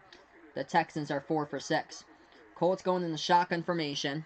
They got Nyheim Hines in the backfield towards the right. 3 bunched up to the right side. 1 to the left. Brissett in the gun takes the snap. Drops back to pass. Brissett steps up. Delivers. Wobbly pass. That one hauled in somehow by Ebron. I thought it hit the bottom part of the grass, but no. The refs will say 1st down to the wobbly ball as Ebron found the football across the middle of the field. Colts snapping in time before any challenge flag was thrown, and Colts will just down the ball. I thought that was incomplete. Let's see here if Ebron's hands got underneath that football. Oh, wow, they did, and he turned right underneath it, too. So that is a completion by the looks of it. What a catch by Ebron over here at the 30. Incredible. Got both of the hands underneath the football. 20 seconds left to go before halftime. 2nd down and 10. Eric Ebron in this game tonight. 3 catches, 31 yards. Brissett going from the gun. Timeout left in their pocket. 1 wide to the left. 3 to the right now as Brissett takes the snap from the 30 of Houston. Back to pass. Passes right side underneath. That one complete to Doyle. Moves up past the 25. Past the 20. Gets the 1st down and dragged down at the 18. Gain of 12 and the catch. Doyle. And they should have just took a timeout there. 5, 4 on the clock. 3, 2. Frank Reich takes the timeout with 1. Oh! Did the clock just go down to double zeros? Okay, so let's see here. Did the clock go down to double zeros? They didn't take a timeout or what? Maybe they did. I think it was just a clock gaffe in general by the Fox crew. Doubles. Why do we have no seconds left to go on the clock? Somebody just does not know how to work the scoreboard right now. No seconds left to go on the clock. Adam Vinatieri's out on the field. Somebody forgot to reset the scoreboard. That's what happened. So somebody forgot to reset the scoreboard. So here comes out Vinatieri. Now 2 seconds have been loaded back. So 2 seconds left to go on the scoreboard. 2 seconds before halftime. Here comes back Vinatieri to put this game to a tie if he does make it with a field goal. From the right hash. 36-yard by Vinatieri. The snapper Luke Rhodes for the Indianapolis Colts. Sanchez the holder, Vinatieri the kicker. From the right hash, the snap to hold, this kick by Vinatieri. It is up, this one is through. And we go in dead even, with a dead even heat at halftime. 10 apiece here at this game as we just ended the 2nd quarter. Thank you guys so much for being a part here on the channel. Alright, so here we are. Right now on commercial break, going to change this over to halftime for everybody right now. Yep, so he just made the kick. So let's see here. Since we're on halftime, what team needs to get out of the Big 12? Vaughn is saying.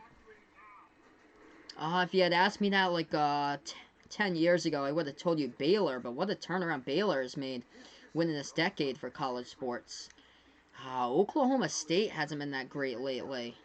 Oklahoma State hasn't been that great as far as basketball. Basketball they struggle, but football, football they're still good. Let's see here for the Big 12. Vaughn's a big college sports fan.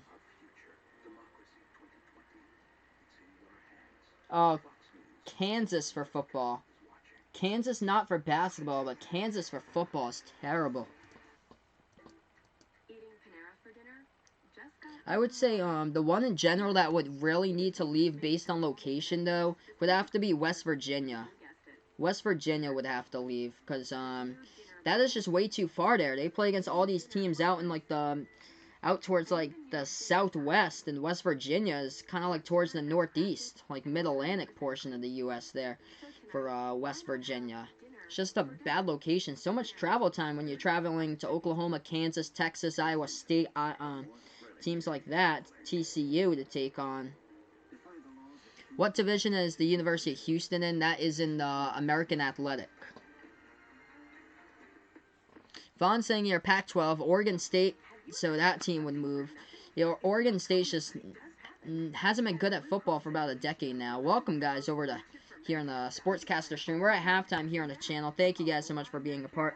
Vaughn so saying the team that should move away from the Pac-12, Oregon State. Yeah, they struggle at football now. Basketball, they haven't been that great either. Big Ten, definitely Rutgers there from the Big Ten needs to move on. ACC, Georgia Tech hasn't been good either lately. SEC, Vanderbilt. Yeah, football, unfortunately for Vanderbilt, it's been a struggle. Basketball the past couple years, too. Arkansas from the SEC as well. Arkansas is having a down season for college football, too. So, yes, Vaughn is a big college sports fan. So, right now, guys, we're just on this commercial break. Thank you so much for being a part here on the channel tonight on Final Yard Football on YouTube. 11 first downs by the Indianapolis Colts. 7 first downs by the Houston Texans as we go into halftime. Looking at the numbers, Deshaun Watson, 10 for 15 passing the football, 116 passing yards through the air, a touchdown pass and a pick so far by Watson on the first play of one of those drives. In the second quarter, he had that interception thrown. The Colts in this game, 13 for 18 passing the football so far by Indy, by Jacoby Brissett. They've ran the ball 17 carries for 70 yards right now. So right now, just on this commercial break, and I head right back in after halftime right now. It's been one of those games, though, interesting type of game. It's just a lot of rushing plays. That is for sure. Yeah, Houston, Zachariah saying here, Houston for college football for the Houston Cougars as mixed football seasons. The basketball team, though, basketball team's good. It was good last season. They had a bunch of seniors, though. They graduated a ton of seniors over on that team, but they were talented, though, and the head coach is really good for the Houston Cougars. Calvin Sampson is a terrific head coach.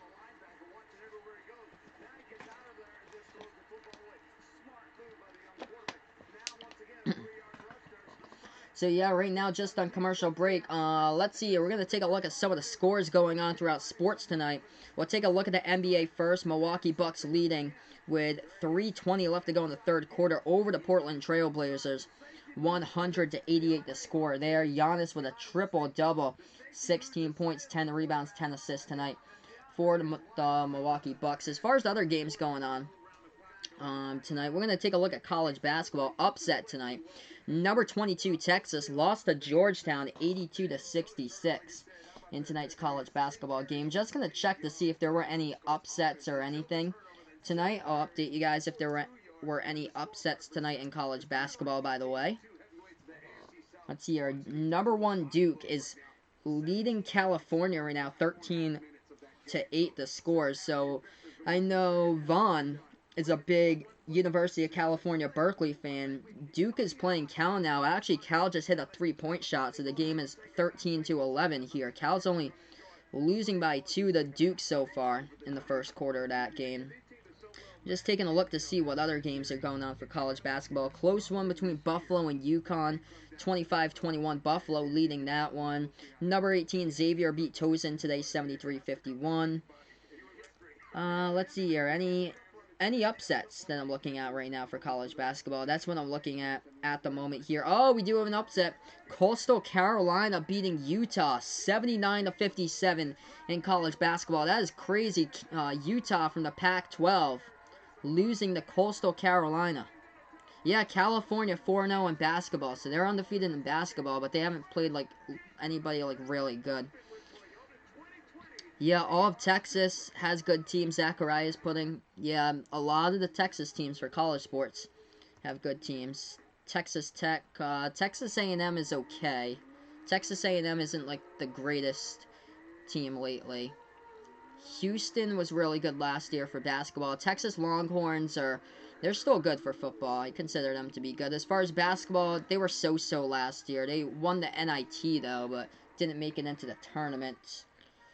And then let's see what else we have. Any more upsets I'm taking a look at. And yeah, nothing really else going on as far as college basketball. Oh, how about this one, Vaughn? Washington State. Here's a team for you, Vaughn, that should be removed from the Pac-12 for college basketball. Washington State. Washington State lost today to Nebraska Omaha, 85-77 in college basketball. So Omaha beat Washington State today.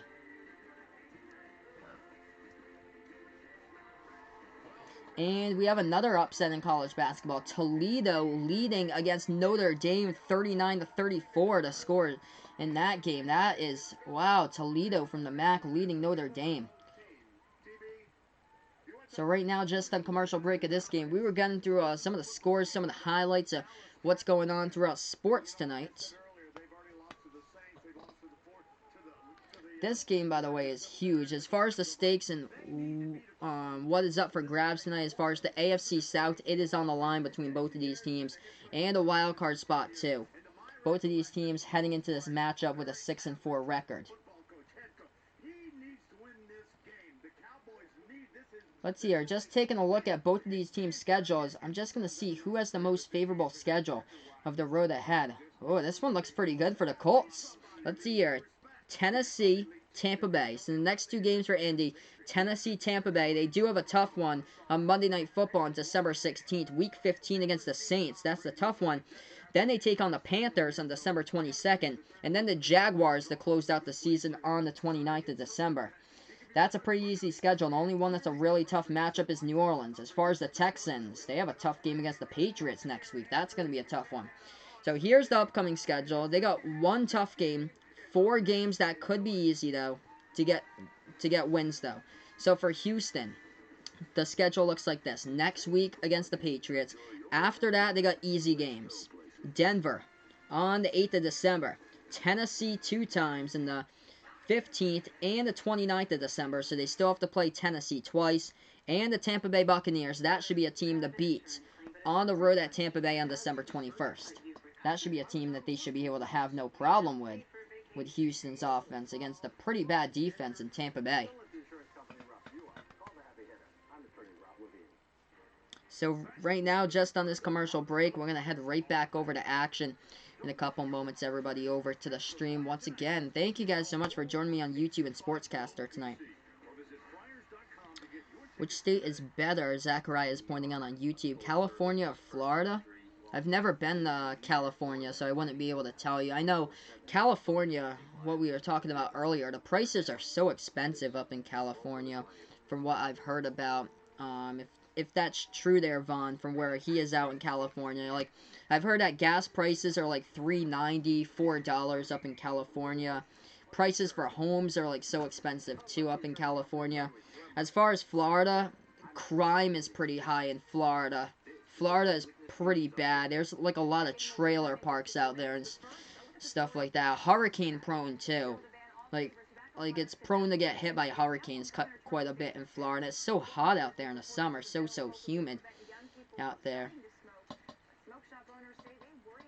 It all depends though on what type of climate is like set for you. That's kind of differs from person to person. Like right now we have like 40, 30-degree days over here in Massachusetts, but since I'm a New Englander and have lived in Mass my entire life, I'm so used to it. So right now, just in this commercial break, we're going to head right back over to the second half right after halftime here, as we are on Sportscaster. We're on YouTube tonight calling play-by-play. Thank you for joining us. And for news and weather anytime, just head over to our website, WPRI.com. Enjoy the rest of the game. For the past 20 years, Patrick and I have been covering the news here in Southern. Alright, so we're going to get right back to action here right after these commercials, everybody. Thank you guys so much for being a part here. Total yardage looks like this. Colts lead at 166 to 151 in the total yardage category. Indy rushing the football, 70 rushing yards so far as a team. Dominating the time of possession, 18.5 minutes to 11.5 by Houston so far in this matchup tonight. So that's some of the interesting stat lines around both of these teams playing tonight in this one. We're going to head right back over to the second half when we do get out of this commercial break here in just a moment. Zachariah pointing out right now it's cold. It always gets cold in Houston. People don't think it gets cold in Houston. Yeah, the cold is like all over the place in the U.S. besides like in Florida, basically, when you hit the winter time. But yeah, it does get cold where you guys are up in Texas once you head over to like kind of start heading towards in the direction of Oklahoma and that area. It gets so cold. So yeah, it does get cold. I can imagine up or where you guys live. Alright, here we are. We're going to get right to the third quarter in just a moment. Thank you guys so much for joining me here. So that was the end of halftime. Deshaun Watson with an interception that first half as he tries to bounce back here in the second half. That game against Baltimore last week, a crusher. But he's got tonight to see if he can put it together for the second half. And a couple big catches. One of them, DeAndre Hopkins, got the touchdown catch all alone in the middle of the end zone, by the way, as he got it for the touchdown grab for DeAndre Hopkins. He is the leading receiver right now tonight for Houston. 3 catches, 41 yards, and a touchdown grab.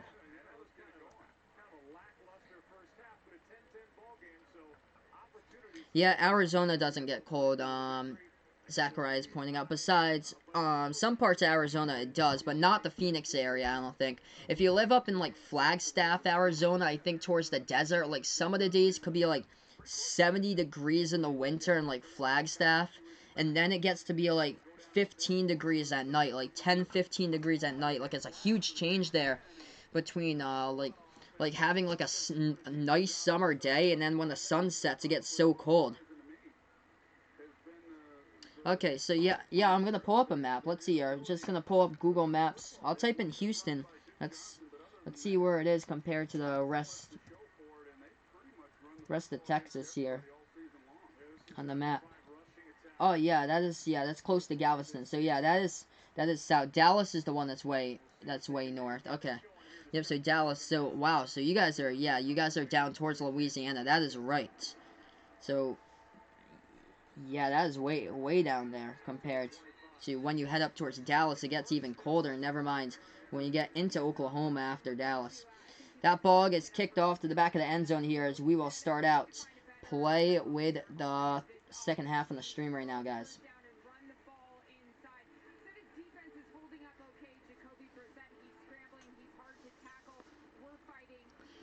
So here we are, 1st and 10 coming up. Texans with a football starting out from their own 25-yard line as we're back to action in the third quarter.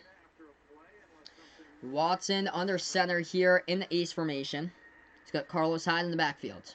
Takes us now, Watson, play action, back to pass. First play of this game from the second half. Watson rolling out to his left, passing this one down the left sideline. That ball is caught along the sideline by DeAndre Hopkins. We do have a flag down. We're going to check the penalty flag in the field. We got 14:52 left to go in the third. Ref saying here that there was a penalty flag. Hopkins got pushed out of bounds and then went back in and caught the football. We'll see if that was pass interference, though, by Pierre Desir. They're checking to see what this flag is about right now. Vaughn on YouTube saying that his second girlfriend is leading the golf tournament. There you go, man. 14:52 left to go in the third. First play resulted in a catch by Hopkins just trying to check what happened. Because Hopkins was forced out of bounds by Pierre Desir in the secondary of the Colts. Therefore, and the quarterback was still in the pocket, then it is a foul. And so therefore he can come back in and make the play. Let's see what Torbert has to say. So here's the flag. And we don't have the audio microphone on from the referee. So we had to lip read that, and it was on the Colts in the secondary. So most likely probably holding or pass interference. So that was probably what it was. Hey, welcome back, Gavin. Thanks so much, man, for joining me back here. And that's, Joe, what you have, because an illegal touch is actually just a loss of down at the previous spot. First and 10 coming up now on the field. So they resulted as a catch for the Texans by DeAndre Hopkins, as he was forced out of bounds on the play by the Colts. So that was the first play of... Okay, so it's going to be first and 10 back at the same spot, though. So first and 10 from the 25. First and 10 from the 25. They go into ace formation. Carlos Hyde in the backfield. Hopkins lined up to the left side. Fuller lined up to the right. They take the snap. Watson hands it off to the right side counter. Over to Carlos Hyde and bounces off the pile. Gains around 4 and a carry to about the 29. There's another penalty flag in this play.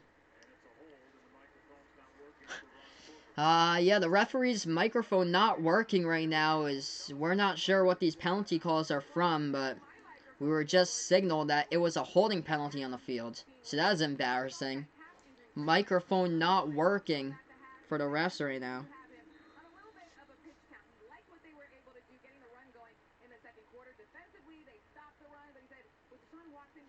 First and 20, 14-15 left to go in the third quarter. They go in the shotgun formation for the Texans. Texans going 5 wide right now as Carlos Hyde, or that's Duke Johnson Jr. lining up to the right side. Watson takes the snap, drops back to pass. Watson airs this one out deep to the left sideline, and he's got him in stride for the first down catch. Will Fuller tumbling, stumbling, and continues as he was untouched for a couple more yards and picks up a big first down. His presence has been huge tonight for Will Fuller. Big playability right there on the outside edge.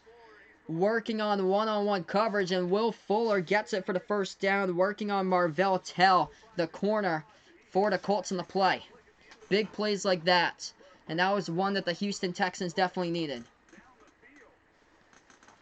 Big playability, and they got one. They have it now at the 41-yard line of Colts territory. They go into ace formation. They hand it off right side, counter, stopped for about a loss of 1 on the carry. Duke Johnson Jr. lost on 1 of the carries. Going to bring up a 2nd and 11. What a pass, though, by Deshaun Watson down the field. Pressure was coming right in his face. Airs it deep down the left sideline for a first down.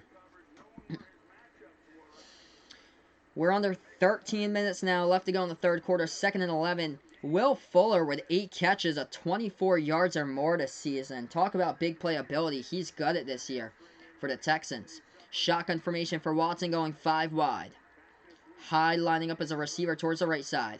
2 wide to the right, 3 to the left here for Houston. Houston takes the snap. Back to pass. Watson airs this one out left sideline deep, and it's overthrown. Fuller's head this time, incomplete down the left sideline. Stops the clock with 12:34 left to go in the third quarter. The tie ball game at 10.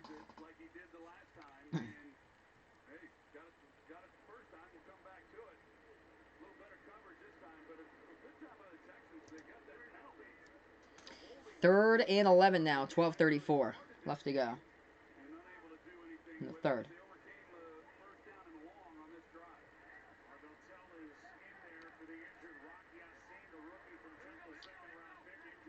They go out in shotgun formation. 4 wide, 2 to the left, 2 to the right. Watson takes the snap, pass across the middle of that one as he tries to slip past the tackle and picks up a couple yards on the reception. On the play, as that was Jordan Akins, the tight end, who was trying to get past that shoestring tackle that the Colts defender was pulling him on, but couldn't on the play.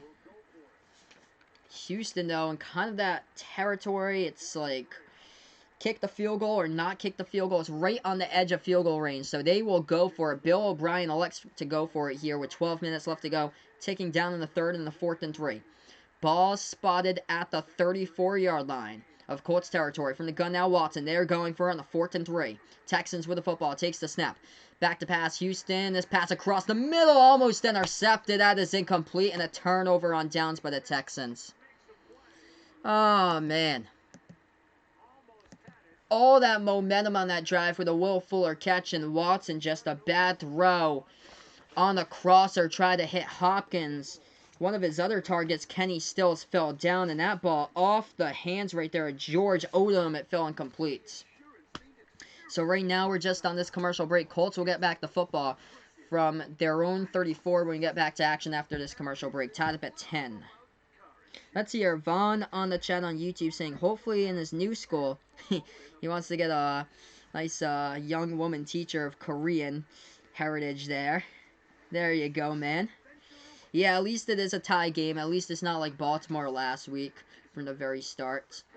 So anybody has a fair shot at it. I knew this was going to be a good game going into it tonight, and this has indeed been it hasn't been like the best football game to watch, but as far as like the tightness and the score, like that value for like what's at stake here, it's been a good battle here, grinded out type of game. Like this kind of reminds me of Sunday all over again, Pats versus Philly, but that was constant punt after punt. Both of these teams are moving the ball down the field. It's just they are having trouble putting the ball into the end zone, and it's a lot of rushing, rushes too, so far.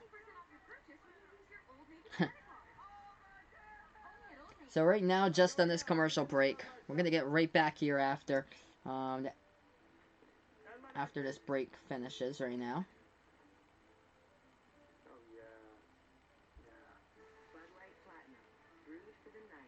Last year, prime time went Hollywood for the NFL Super Bowl commercial. Now it could be your kid's turn. We need 32 kids to be in the next NFL Super Bowl commercial. Okay, so now Duke is pulling away against California. 29-16 the score as number 1 Duke leads California in that game tonight in college basketball. As far as the NBA, Milwaukee Bucks still leading the Portland Trail Blazers 114-102 with under 10 left to go in the fourth quarter.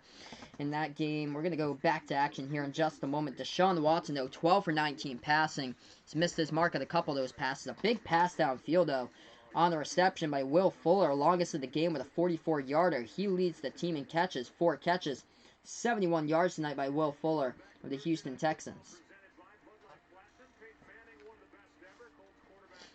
So right now, we're going to get right back over to the game. The Colts will take it over from their own 34-yard line. We have 11:45 left to go in the third. Colts with the football now from the gun by Brissett. Brissett takes the snap, hands this one off up the middle in the carry to Jonathan Williams. Breaks a tackle and more with a pick of 12 and the first down over on top of a player. And he picked up the first down in the carry. The refs will say he's down. Gain of 12, picks it up to at the 43.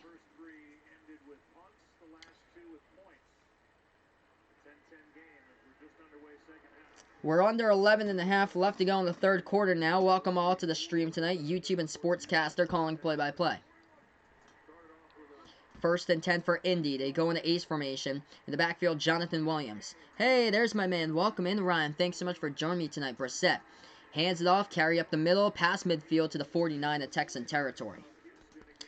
Yeah, this game's kind of been, like, boring to watch, like, throughout most of it. A couple big plays here or there, but as far as, like, it's been a couple, like, a turnover on 4th down and the interception by Watson or so.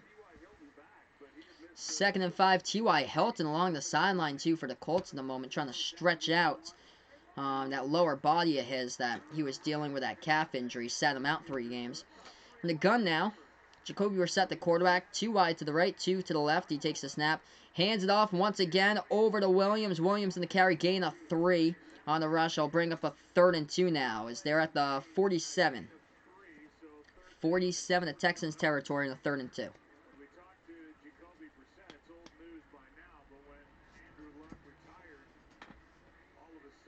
Hey, thanks so much, Ryan. I appreciate it, man. Yeah, you have been in, like, every single stream, dude. You're awesome, dude. Every single stream here since April when we first had you come over to the stream on the Celtics. It's awesome, like how every single one of you guys has found the channel. It's been incredible here, like just by like a simple search or something. Celtics versus Pacers live stream. That's how Ryan found the channel, I bet. And Vaughn found it from me being over on John's YouTube page, Off the Wall Hockey. That pass across the middle that Jack Doyle complete and gets the first down.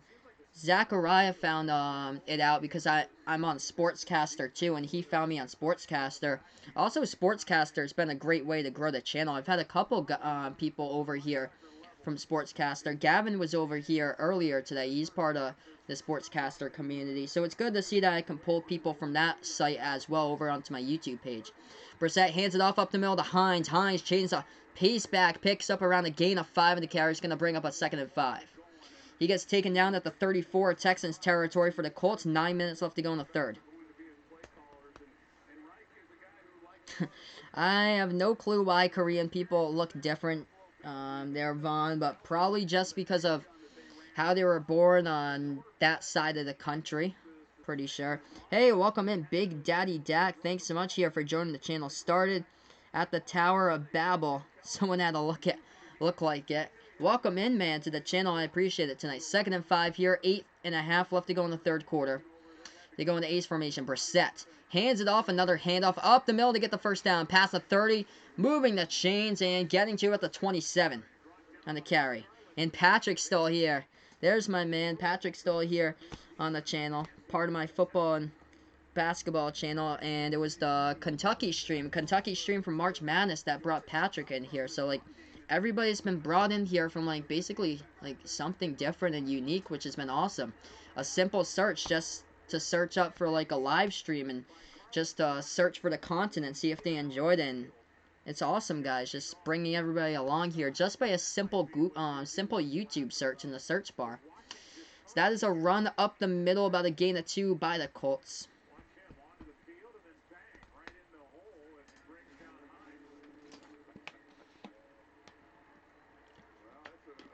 Nyheim Hines on the run. We got a 2nd and 8 now on the field. Ball spotted at the 24-yard line of Texans territory. At the Texans 24. 7:25 left to go in the third. As Brissett will hand it off right side. Counter over as they get past the 20. Out of bounds at the 19 by Nyheim Hines. He tried to get the edge right there.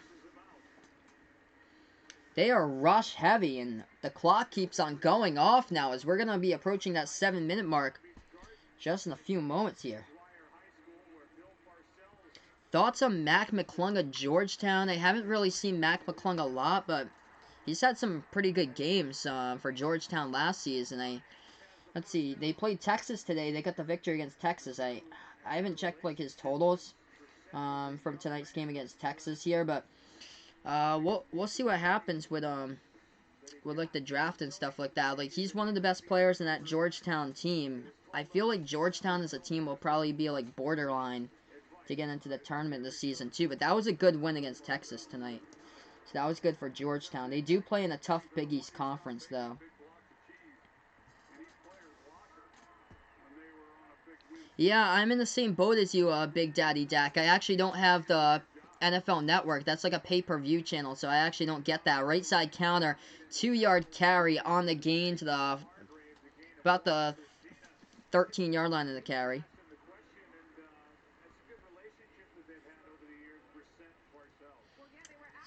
So actually, honestly, I don't have NFL Network here, but I don't mind it because usually the NFL Network games are the ones that have like the bad like London games on it in the morning, like 9 in the morning or so. This game is on Fox though, so I'm getting this game off of Fox. 2nd and 9, 5:45 left to go in the third as they take the handoff up the middle and another carry, getting it to, bouncing off a tackler, stiff arm, down the right sideline, going to go into the end zone. It is a touchdown by the Colts in the carry. Wow. Jonathan Williams breaking a tackle up the middle. He could not be brought down in the play, and he gets the touchdown run. Okay, wow, Mac McClung, 19 points today by Georgetown. 7 for 14 from the floor. See, I think there was a big game last year. He had like 30 plus, I think. Oh, okay, so he's a sophomore, Mac McClung. Oh, he got 25 in the last game, too, against Georgia State. He struggled against Penn State, though, so probably like a seesaw. So we'll see how he does in Big East, because I haven't ever covered Georgetown for the college basketball channel. So hopefully I'll be able to cover them this year. I feel like there was a game he went off last season, though. Yeah, 38. It was that game. 38 points he dropped against Arkansas Little Rock in non-conference play last season.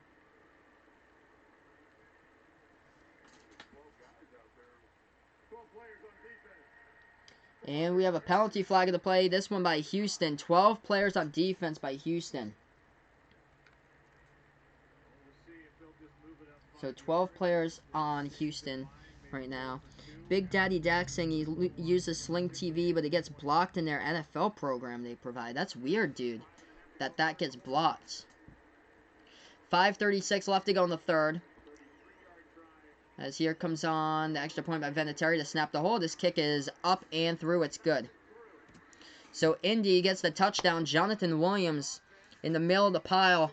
Then gets around it towards the right side. Breaks the tackle and goes to the end zone for the touchdown run. 17-10 the score. Houston will get the football right after this commercial break. So yeah, I think Sling TV costs like $15. I think it's like $15 like a month or so for the starting price, or something like that. This game is on Fox though, so Big Daddy Dak, if you do have Fox as your Sling TV package, try going to Fox and see if you can get it on there, because that might actually work.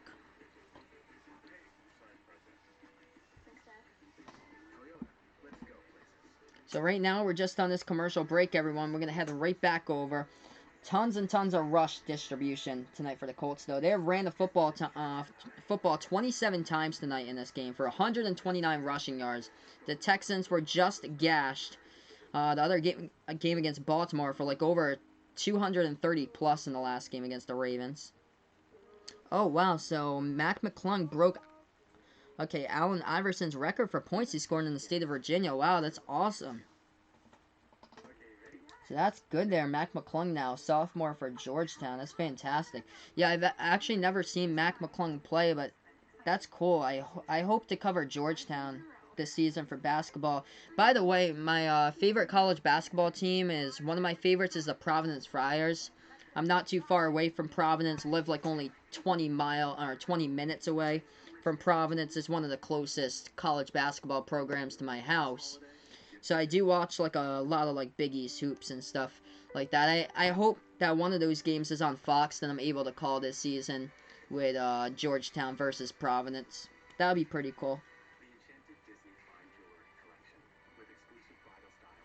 So right now we're just on commercial break. We have 5:36 left to go in the third quarter. This quarter's moving by fast. The reason why, the Colts rushing the football. They have 8 total rushing first downs, 8 passing. They have the same amount of first downs rushing as Houston does as a team.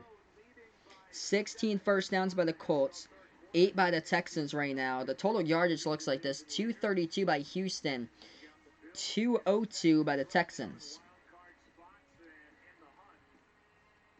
So big game right now tonight. Both of these teams 6-4 records. One will win the AFC South. The other one might take the wild card. We'll see, depending on how this rest of the season pans out.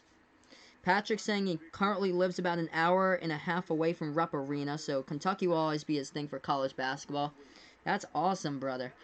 I hope to cover Kentucky more this season, too. That's another team there. North Carolina and Duke. Louisville is another team that I really want to cover more. Whatever games are like accessible to me that I'm able to get, but I have a feeling that I'll be covering Kentucky quite a bit this season. Same as like other teams like Kansas. I hope to cover them quite a bit too. I'm probably going to see a lot of Kansas this season.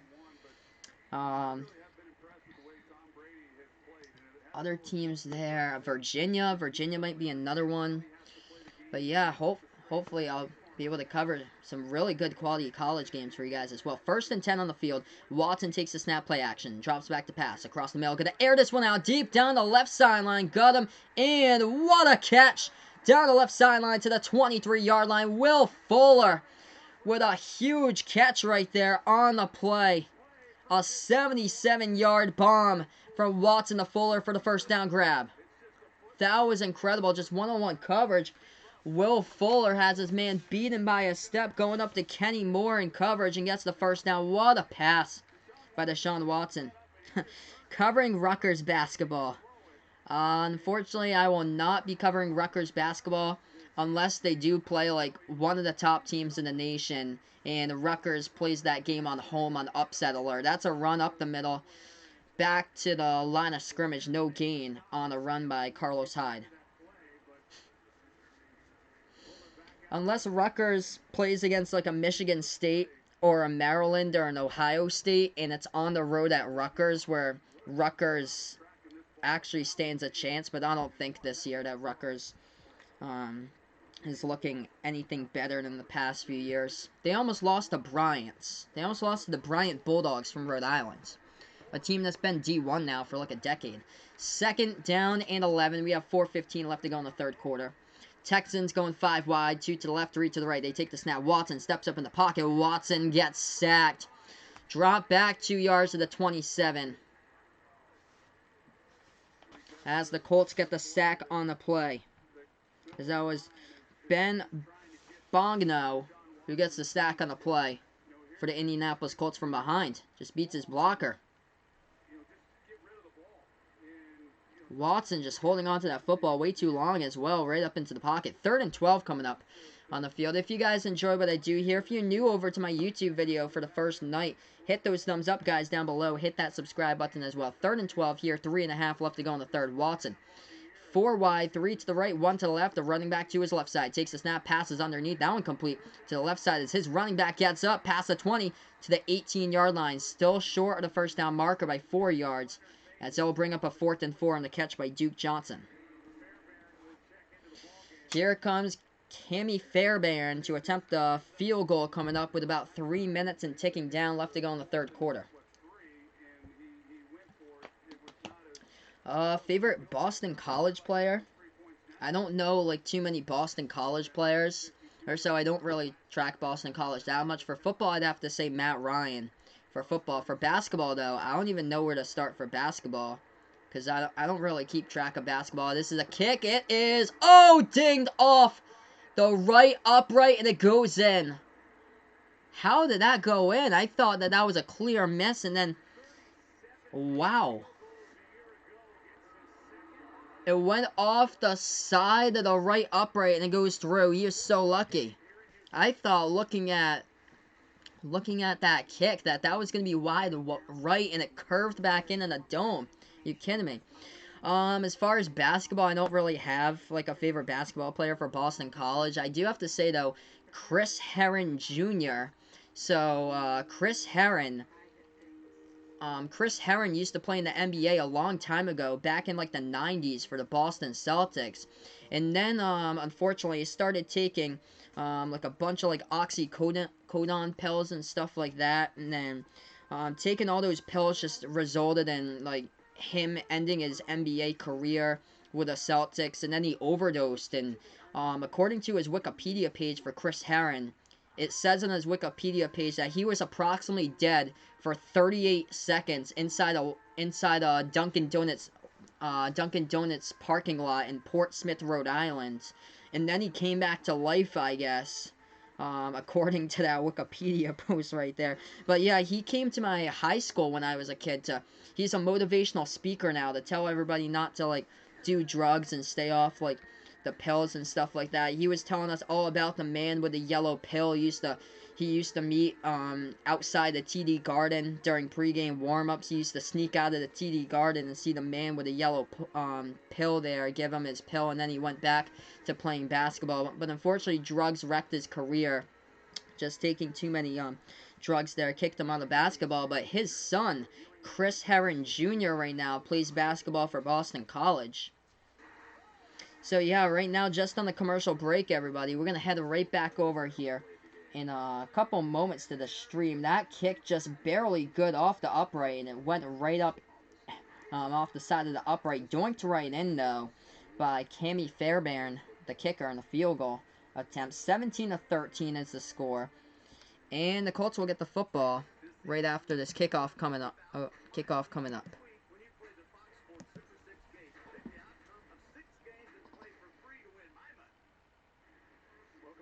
Alright, so here we are, guys. Welcome back to NRG Stadium. 17-13 to score. Houston will receive this football now. On this kickoff, Nyheim Hines back at his own end zone, about to return this kick in just a moment from Cami Fairbairn, the kicker for the Houston Texans. Fairbairn boots this one away. That's a short kick. It gets fielded at the 13-yard line. They take it up towards the right side, past the 25 to the 27 on the kickoff return. So Colts will take off this football at their own 27-yard line right now as we welcome you guys back to the stream tonight.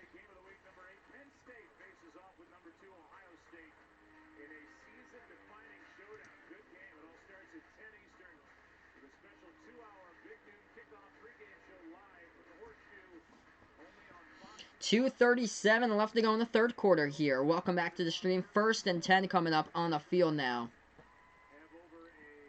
for the Indianapolis Colts. Big Daddy Dak saying, do I think this Myles Garrett drama is truly a racial slur? Started wig out. I don't believe the racial slur stuff about that, as that is a quarterback keepers. Nothing was downfield by Brissett, only about a gain of 1 to the 28-yard line. So people were accusing Mason Rudolph of saying a racial slur, as that started it off, but I guess the NFL ruled that did not happen in any manner. But yeah, I don't believe it either. I think it's just a big rumor that went off. I think it was more of Rudolph going towards like the helmet area of Garrett after he got tackled to the grounds. And then Garrett just ripping off his helmet in response. That pass, short race side, that one complete past the 30. Out of bounds around the 33 on the catch by Jonathan Williams, the running back for the Colts. Brings up a minute 55 left to go in the third. Yeah, Mac Brown quit ESPN last year to coach a college football team in North Carolina, Vaughn is saying. They had a chance, though, to beat Clemson. They were so close they couldn't, though. That was the only chance, though, this season. 3rd and 4, with under a minute 40 left to go now in the third. 130 rushing yards by Indy, only 33 tonight by the Texans. They are inefficient running the football on the 3rd and 4. From the gun now for Indy, they take the snap. Brissett back to pass in the pocket, steps up, launches down the left side. That one is juggled and dropped by T.Y. Hilton down the left sideline, and it will result in a punting situation coming up on a 3-and-out by Indy.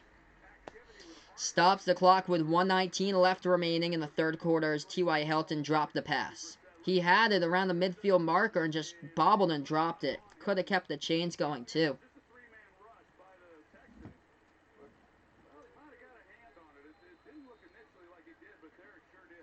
Colts will punt away this football, and okay, not yet, though. There is an injured player in the field. Injured Texan down on the field right now, on the field of play for Houston.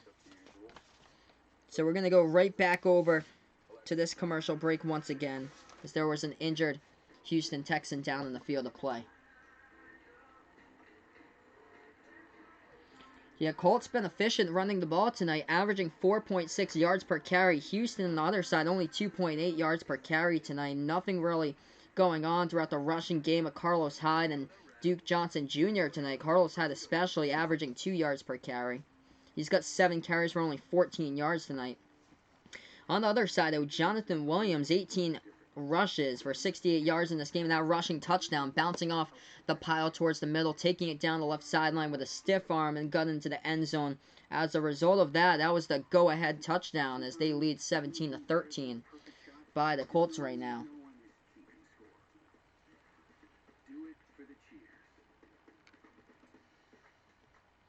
So right now, just on this commercial break, oh, wow, I cannot believe that Bucks versus Trailblazers game is still going. Game's still going. By the way, Carmelo Anthony. Let's see here. What's Carmelo's numbers are? Yeah, let's see Carmelo tonight. Yeah, Carmelo, 18 points for the Trailblazers. Wow, he still has it left in him. That's awesome. 18 points by Portland tonight by Carmelo. Let's see, I haven't caught up with his game log this season. Okay, so his first game was against the Pelicans on November 19th. So 2 nights ago, he scored 10 points. Tonight, though, he's got 18 so far and still like 3 minutes remaining. They've a closed win in. They're only down by 8 right now against Milwaukee. Wow, 133-125. What a comeback Portland has made against the Bucks tonight. Yeah, unfortunately, Von Sanger, Matt Ryan was pretty bad this year. Yeah, the past couple years, he hasn't been that great for Matt Ryan. He had a terrible start to this season, though. He was leading the NFL through, like, the first 3 weeks in interceptions. He's got better lately, though. He's got much better. The defense has improved. I think it was more of a defensive thing. The offense was still, like, a top 10 offense this season through, like, the first, like, 9-10 weeks, even with, like, a 1-7 record at that point. The problem for the Falcons was the defense, giving up 52 earlier this year to Houston. And the defense was just terrible. Getting sacks was non-existent. But the past 2 weeks, they have turned that program around. Now they're 3-7, but they are looking more like an 8-2, 9-1 team at this point. As that's a punt by India, gets down around the 13-yard line on the punt return unit. So that's where the Texans will take over around the 13 to 14-yard line at their own territory coming up.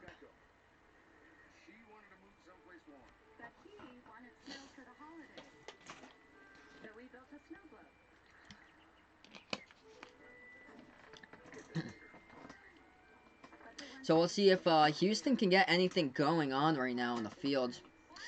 Because the last one ended in a field goal. That was good, though, by Cammy Fairbairn. Just doinked it off the right upright. But good, and luckily for him, it went in to make this a 17-13 game. But they couldn't. They've had trouble finishing drives tonight. That's been the problem.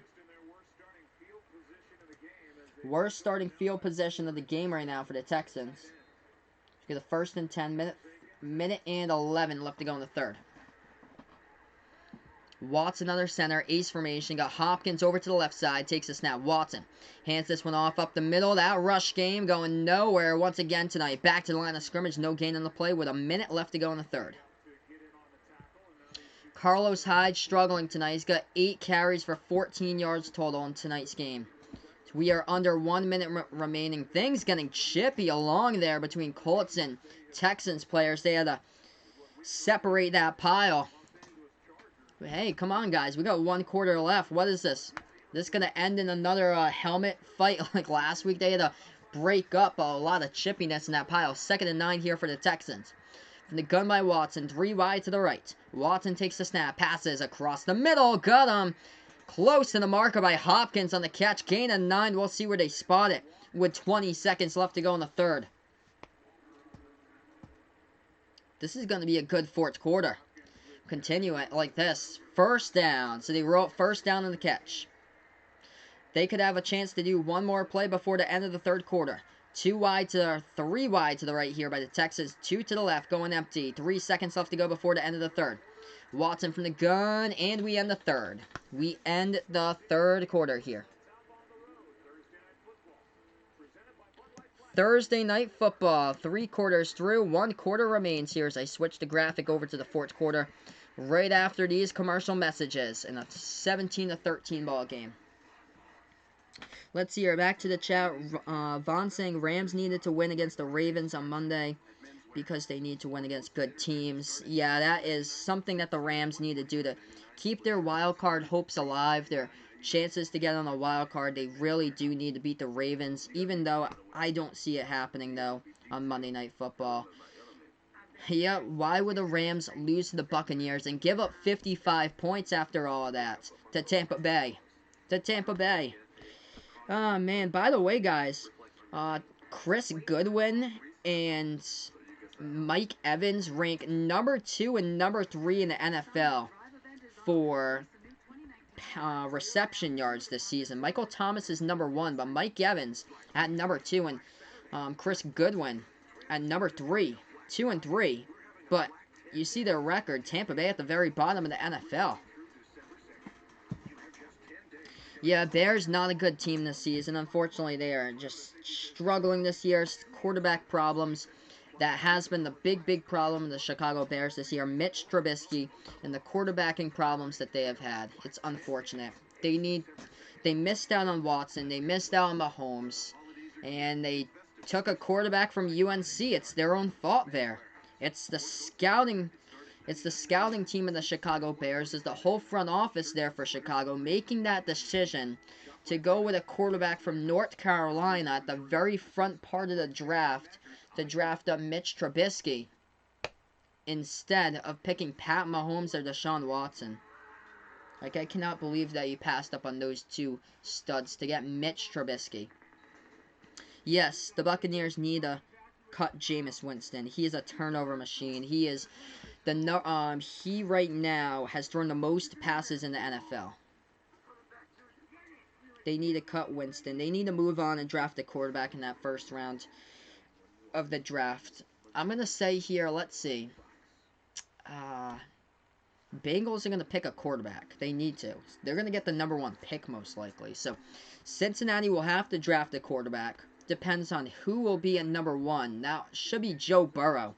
Number 1, Joe Burrow going to Cincinnati. Tampa Bay needs a quarterback. Whoever falls into their hands, I know. The quarterback from Oregon, Justin Herbert, is on that list, but I feel like he'll probably fall into another team's hands. Maybe Miami. Yes, UNC is definitely a basketball college as we're back. 15 minutes left to go in the fourth quarter as we're back into the game. Ace formation now for Deshaun Watson on a 1st and 10. Takes the snap, hands it off up the middle to Hyde. Hyde past the 30. Oh, he's going to get a big gain. 35-40. Down the left side of the numbers. Past midfield. 45 to the 43-yard line. The biggest run of the game on the play. An explosion right there by Carlos Hyde. And picks up the first down now inside Colts territory. Yes, so UNC is not a football college indeed. They are a basketball school. Finally, Carlos Hyde able to have a lane, cut it through, and pick up the first down. 14.5 left to go in the fourth quarter. Hyde up to 9 carries on 47. They have the ball at the 43-yard line of Colts territory. They hand it off to Hyde once again up the middle to about the 40. Short gain on the carry brings up about a 2nd down and 8 as Carlos Hyde checks along the sideline.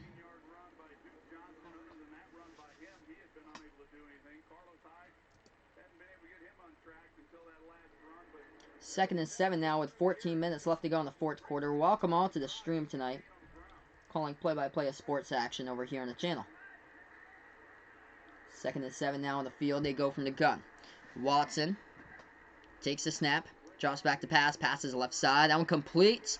It's a catch by Will Fuller. Just shy of the first down marker. Gain of 6 in the reception. Needed 7. As it'll be a 3rd and 1 for Houston.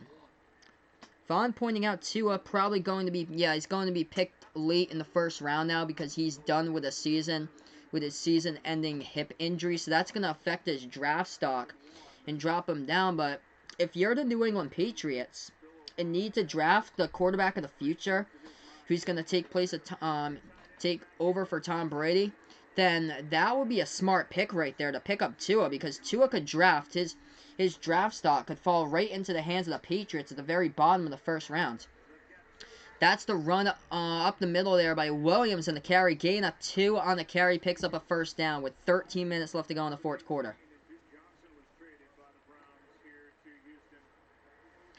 1st and 10 here. Coming up for the Houston Texans as we're on the 13 remaining. 6 plays, 56 yards, 3.5 off this drive. Ball at the Colts 30. Watson rolling out to his right off the snap, play action. That one off the fingertips of Will Fuller. It's incomplete. Stops the clock with 12:41 remaining.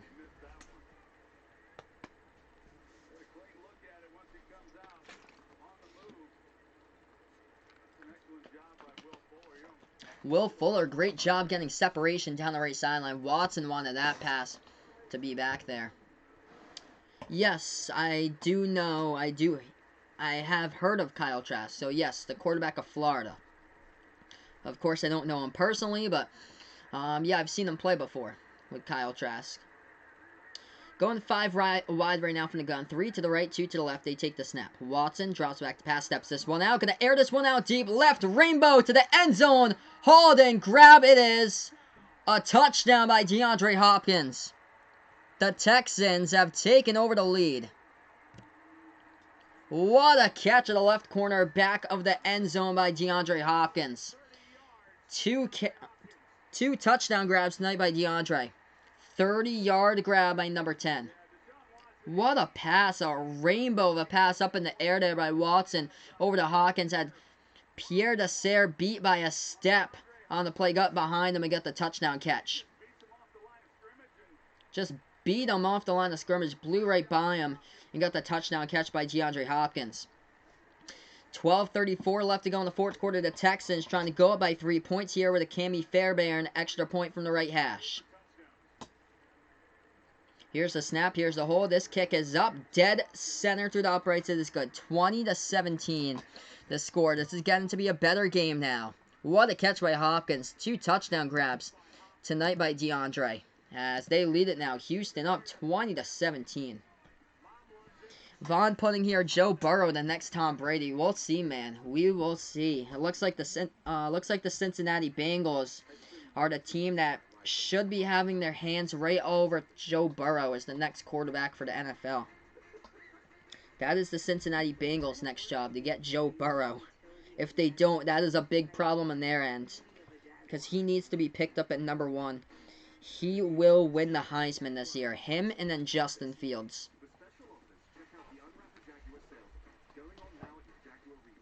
So right now, we're just on commercial break, everybody. We're going to head right back over to this stream in a couple moments. What a touchdown grab in the play. Deshaun Watson in this game passing the football. 17 for 25 through the air. 275 passing yards. 2 touchdown passes. Did throw a pick late in that second quarter, though. As far as the rushing, well, they finally got a big rushing yard. Big rushing gain out of Carlos Hyde on one of the carries. He got a 33-yard gain that ultimately set up the touchdown. Some big plays out there on the field. Will Fuller grabbed in a 51-yard catch.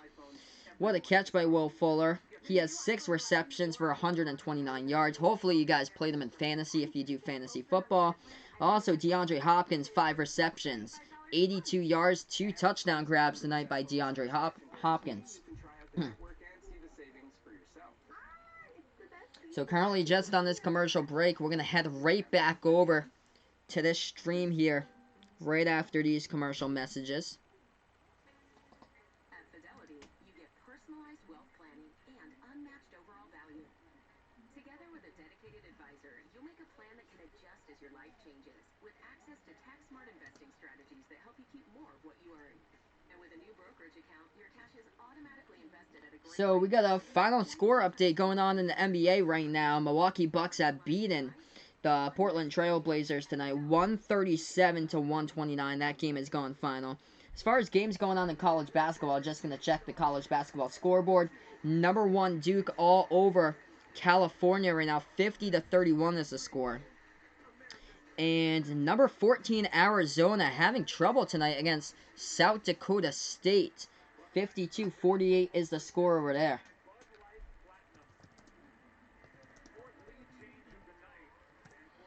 Fourth lead change for tonight right now as 12:34 left to go in the fourth. Big Daddy Daxing started Hopkins over my handcuffed of Fuller. Well, both of the players tonight have been spectacular. Hopkins has been getting the touchdowns, though, so that's the big thing.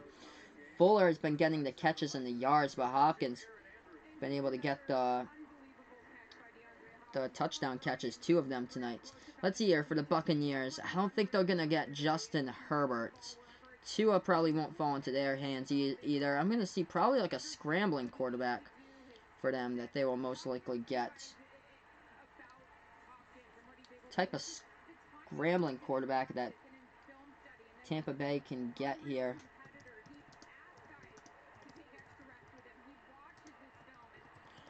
Alright, Indy with a football. They have it at their own 25. They hand it off up the middle. Going to go to the left side. Counter to the 30. Past the 30 and tackled at the 31. Gain of 6 in the carry. So yeah, Buccaneers definitely need to draft a quarterback. Oh man, trying to see. I don't think they're going to get their hands on Joe Burrow. That's for sure. And not Tua. I don't think they're going to draft Tua, honestly. Justin Herbert, that's another first rounder. I don't know. I don't think Justin Herbert is going to fit the Buccaneers. That's the problem. So they need somebody who's like a kind of like a quarterback, like kind of like Jameis Winston, I guess, for that style of quarterback. There is an injured player down in the field. It's not really a whole lot of QBs that offer it for the 2020 draft. I don't know if...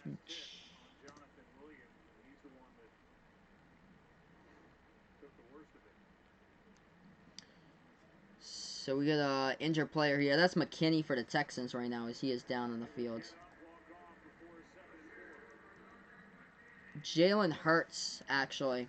If Jalen Hurts goes into the draft, Jalen Hurts would be the one, I would think, for the Buccaneers, looking at it.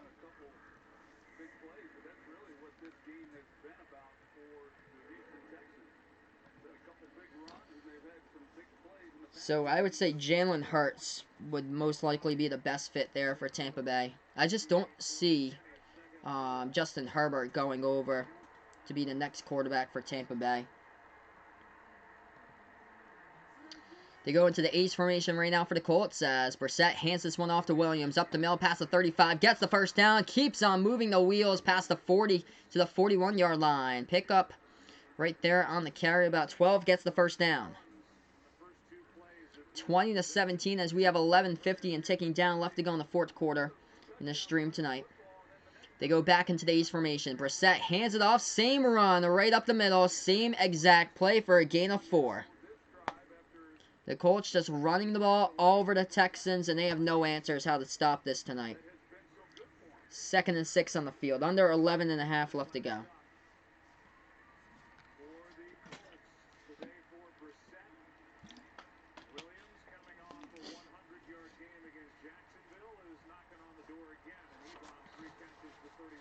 They have the ball spot at their own 45-yard line. Brissett under center. Hilton lined up to the right side. And in the backfield now, Jonathan Williams, the running back. Doyle going in motion towards the left. The Texans have no answers to stop the rushing attack for Indy. Up the middle on the carry for about a gain of 2 to the 47 on the carry.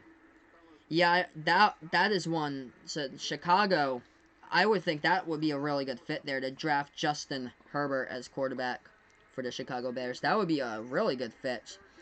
So say take Tua out of the equation. If he falls all the way back to the Patriots, that could be a possibility. The Cincinnati Bengals will pick up Joe Burrow. That should be the main priority there, to get a quarterback for Cincy and get the best QB out of the draft, which will be Joe Burrow. 3rd and 4 coming up from the gun now for the Colts. They take the snap, back to pass. Brissett to air this one out deep to the right sideline for Hilton, and the ball is jarred away. As Hilton wanted pass interference, he caught it for a moment, and then the ball was jarred away. No flag, brings up a 4th down. Great coverage on the play right there. Jonathan Joseph all over that one for the Texans. T.Y. Hilton grabbed it and juggled it. Wanted a flag on Joseph and didn't get one. It fell incomplete. So Joe Burrow goes to the Bears. Jalen Hurts will go to the Buccaneers. And then Justin Herbert will get the Chicago Bears. Or I said Bengals. Joe Burrow will go to the Bengals. BBB. Bengals for Burrow. Hurts for Bucks. And Bears for Herbert. T.Y. Hilton could not make the grab. That ball gets punted away. And the Texans will call for a fair catch. So we're going to get right back to action here, as we are on commercial break right now. Yeah, I see that too. Trevor Lawrence will be a bust in the NFL. So I'm right with you there, Vaughn.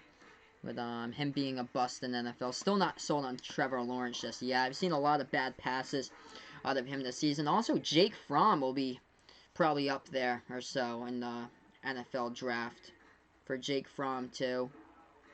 Hopefully it doesn't pan out to be like another Aaron Murray type of quarterback from Georgia though. Hopefully it turns out to be somebody that lasts in the NFL, like a Georgia Bulldog like Matthew Stafford.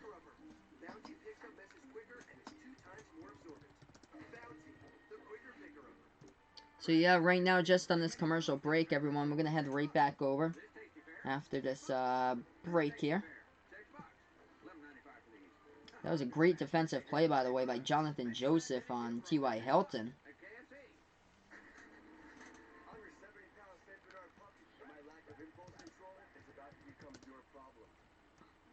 Let's see here, NFL Mock Draft 2020, if I can bring it up. So, Justin Herbert, his stock moved up a bunch because of Tua's injury. People think, I guess the Saints think that they're trying to get like another franchise quarterback too. Yes, Mitch Trubisky hates to throw long passes. He is averaging the least amount of yards downfield this year per quarterback. He goes and throws like these little like dinky underneath routes constantly, like 3-4 yard passes that go nowhere. Yeah, what the New York Jets do need is an offensive lineman. So the Jets will not be taking a quarterback. They will be taking an offensive lineman, most likely, because their pass protection has been terrible and they cannot run the football this season. Looking at this mock draft, it says that Justin Herbert, for CBS, according to CBS, it would fall into the hands of the Buccaneers. We got some teams out there that would need good wide receivers. One of them definitely would be the Denver Broncos. They need a wide receiver. Maybe Jerry Jeudy from the Alabama Crimson Tide. He might be one. Let's see here. Also the Raiders. The Raiders need a couple big wide receivers too on their team. That would be helpful for Oakland. So here we are, back to action right now. As the Texans have the football from the gun, they take the snap. Watson hands it off up the middle, gets past on the breaking tackle, past right there in the gain of 8 on the play. What a run by Carlos Hyde. I thought he appeared to like juke a man for the moment. What a run for a gain of 8.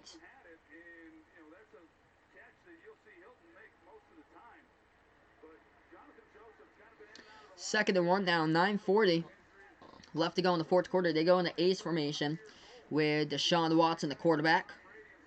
Watson takes the snap, hands it off up the middle to Hyde. Hyde gets it there right at the first down marker, it appears to be. We'll see where they spot the football. Yes, Jets do need protection for Sam Darnold. That is key there. They need to draft an offensive lineman in the first round of the draft. That is a huge problem. The pass protection all season long. 20-17 to score. We have 9:14 left to go in the fourth quarter. Yeah, man, I know what you mean, dude. When they say Sam Darnold sucks, he hasn't had the chance to just perform this season because the offensive line has been terrible. Just give him a pocket to throw into, and he could be a great quarterback. And hopefully we'll see that progression next season. That progression that we should have saw this year with the Jets, that I thought that the Jets would have went 9-7 this year, as I was predicting in the preseason, but unfortunately, no. I thought the Jets would be so much better. It's just the pass protection's been terrible, which the blocking up front has been awful. And Le'Veon Bell has just got no place to run to, because no matter how good of a running back you get, Le'Veon Bell in the pros, Jonathan Taylor in college football for Wisconsin, if you get a running back like Dalvin Cook this season or Christian McCaffrey, there's no way that any type of running back in the NFL, even if it's like Walter Payton or something like that from the past, there's no way that a running back will be able to perform well without offensive line like that. It's terrible. They cannot create holes up front for the running back to go through. They have terrible job blocking this season for the Jets.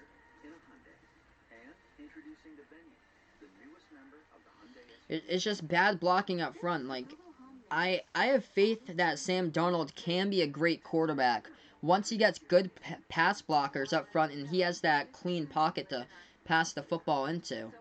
So I have good faith that Sam Darnold can turn into a great quarterback someday. It was supposed to be him, better than Josh Allen this year. Unfortunately, it has been reversed. Yes, Adam Gase does not know how to use Le'Veon Bell. That is one thing for sure. And they are making Adam Gase stay for next season, which does not make sense in my opinion. I think he's a terrible head coach. I think Adam Gase should have got fired a couple weeks ago, if not at the end of the year. Oh, man, there's going to be more head coaches getting fired at the end of this season. That is one thing. More head coaches getting fired at the end of this year.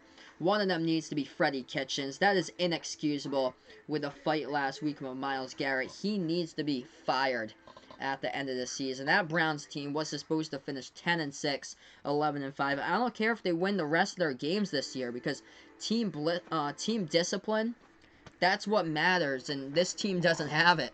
this year. 9:14 left to go in the fourth quarter, and guess what? You lost your Pro Bowl bound to be best player on defense with Myles Garrett averaging or having 10.5 sacks this season because of the struggles, because of that stupidness of him with a pounding of the helmet with 8 seconds left to go in a 2-touchdown game. We're back to action. Ball at the 24-yard line, shotgun formation, they take the snap. Watson, pump fake, back-to-back, steps up. Now pass across the middle, complete first down. Finds Hopkins on it for a gain of 11 and the catch. Picks up the first down. Texans with a first down, under 8:40 and ticking down, left to go in the fourth tonight.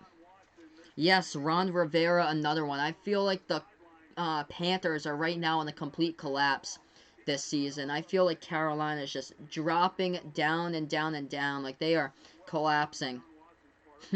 Yes, everybody thought that Baker Mayfield would win MVP, and unfortunately, yikes, it's been a problem this year for the Browns. That's a run up the middle. Gain of 3 on the carry by Carlos Hyde. Freddie Kitchens does not know how to use Baker Mayfield this season. That is one thing for sure. Second down and 6 with 8 minutes left to go in the fourth quarter on the stream tonight. Welcome in, everybody, on Sportscasters. I'm calling play-by-play here tonight. Thanks so much for joining me. Also on YouTube tonight. Thanks so much for being a part here. 7:50 left to go in the ball game.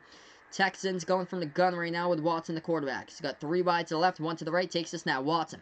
Back to pass. There's this one out. That ball tipped and deflected up the air. It's incomplete. Intended for Hopkins. Tight coverage on the play. Stops the clock with 7:41 left to go in the fourth quarter. That could have been a huge change of momentum in the game if the Colts had been able to intercept that tip pass across the middle of the field.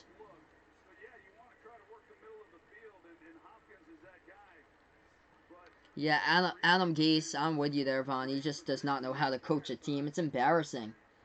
It's embarrassing at all levels that Adam Gase is just struggling as head coach. Here we are, 3rd down and 6 here, coming up for the Texans.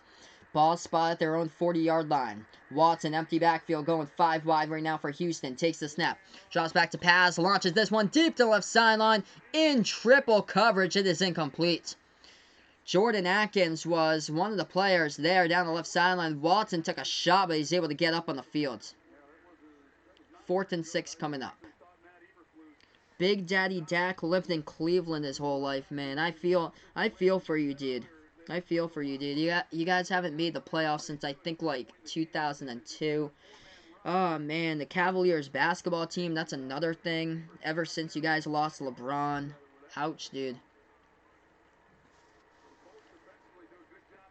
7:35 left to go in the ball game. 4th and 6 coming up. As they take the snap, they're going to boot this ball away with constant pressure coming up. As this will be a fair catch by the Colts around their own 23. Chester Rogers with a fair catch. 3-point game. 3-point game. Indy with a football with a 3-point game. 20-17. 7:28 left to go.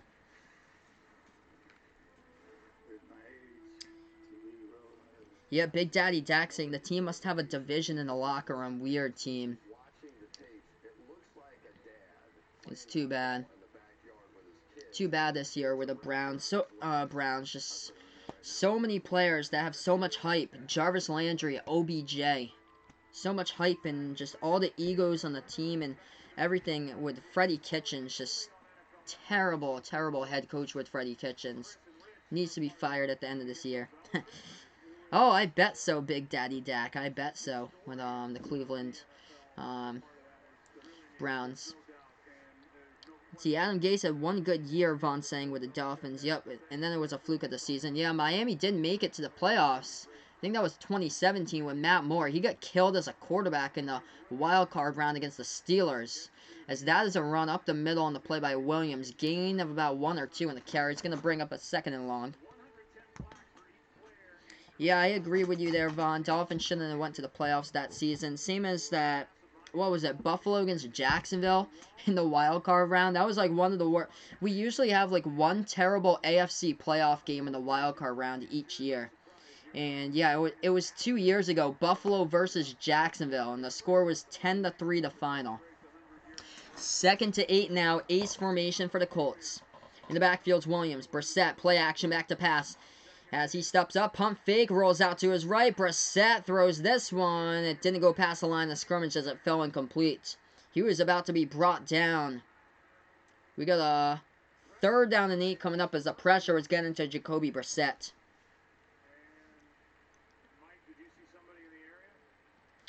Didn't look like anybody was in the area. Didn't get it past the line of scrimmage either. But no flag was thrown on the field. It went a yard shy of the line of scrimmage, and everybody along the Texan sideline was wondering where in the world was the intentional grounding flag. Brissett wasn't out of the tackle box either, but the refs didn't throw it. 3rd and 8, 6:42 left to go. Brissett now going from the gun, takes the snap. Drops back to pass in the pocket. Here comes the pressure, steps up, fires. Right side, complete first down by Eric Ebron as he goes out of bounds around the 37 of Colts territory. Gets it on a 3rd and 8. That's a huge first down right there by Eric Ebron. On a 3rd and 8. Found out towards the right side in the flat, picks it up. So let's see here. Vaughn saying Bills are going back to the playoffs this season. Yeah, that looks really likely right now for Buffalo. Schedule's in their favor this year, indeed. 1st and 10, 6:15 left to go in the 4th quarter, counting down. Colts with the football now at their own 38. They take the snap. Brissett hands it off up the middle to Williams. Williams in the carry, gain of 2 to the 40. So, oh, we get some chippiness after the whistle right here. They have to break up on the field. Texans and Colts players, refs had to separate that one. A little scrum on the field. Under 6 minutes left to go in the ball game. We'll see how much the Colts do run the football for the remainder in on out. Ooh, there's an injured Texan player down again. Lots of injuries by Houston tonight in this Thursday night game. Carlos Watkins. These Thursday night games have been tough for injuries. Like, you don't get the best product at all on the field. Short turnaround, it's tough to watch sometimes for these Thursday night games. Adam Gase gets out-coached every time. Yes, things that you worry about playing teams, getting out-coached when you take on the Patriots. Getting outplayed when you take on other teams. Getting outrun by the Baltimore Ravens and Lamar Jackson. Getting outpassed by Aaron Rodgers of the Packers. Or you can worry about getting beaten by the helmet going up against the Cleveland Browns. That's something you can worry about, according to that meme I saw earlier on the internet. Yeah, CEO should be fired for the Jets, Vaughn is saying here. Jets and the Knicks and all the bad New York sports organizations, unfortunately. It's been rough going on for the New York metro area when it comes to sports. Besides the Yankees have always been good. Except not winning the World Series for the first time this decade. That's the first decade ever that the Yankees have never won the World Series in the 2010s decade. Back to action. Brissett takes the snap. Hands it off. Right side carry. Over to Williams. Stiff arm past the 40. Dragged down. Out of bounds around the 44. It's going to be a 3rd down and about 4 here on the field for the Colts. With under 5.5 left to go in the 4th. Yeah, I'm with you there, Vaughn. Like, oh, he needs to get fired. There's no way Adam Gase should be coaching still for the Jets. It's been a bad experiment. Watch them next year fail too, because of Adam Gase. Not because of the talent of the team. They have talented players in the team. Just the offensive line's abysmal. Adam Gase is terrible coaching this year. Nothing creative from the playbook. Here's a run up the middle. Williams gets the first down. Past the 48 at the first down marker to the 50. Stopped at midfield. Jonathan Williams having himself a ball game tonight, carrying the football. He's over 100 rushing yards now. He's got 26 carries on 104 yards of the touchdown run by Williams tonight. I think this is his first ever NFL career start, too. So we approach the 4.5 minute mark left to go in the stream. In this one, Colts trying to take the lead as they have the football in midfield. With 4:25 left to go. They take the snap. Brissett hands it off to Williams. Williams up the middle. He is stopped right at the line of scrimmage for no gain on the play. Stuffing him is Zach Cunningham, the linebacker. As we approach the 4-minute mark left to go in the 4th quarter.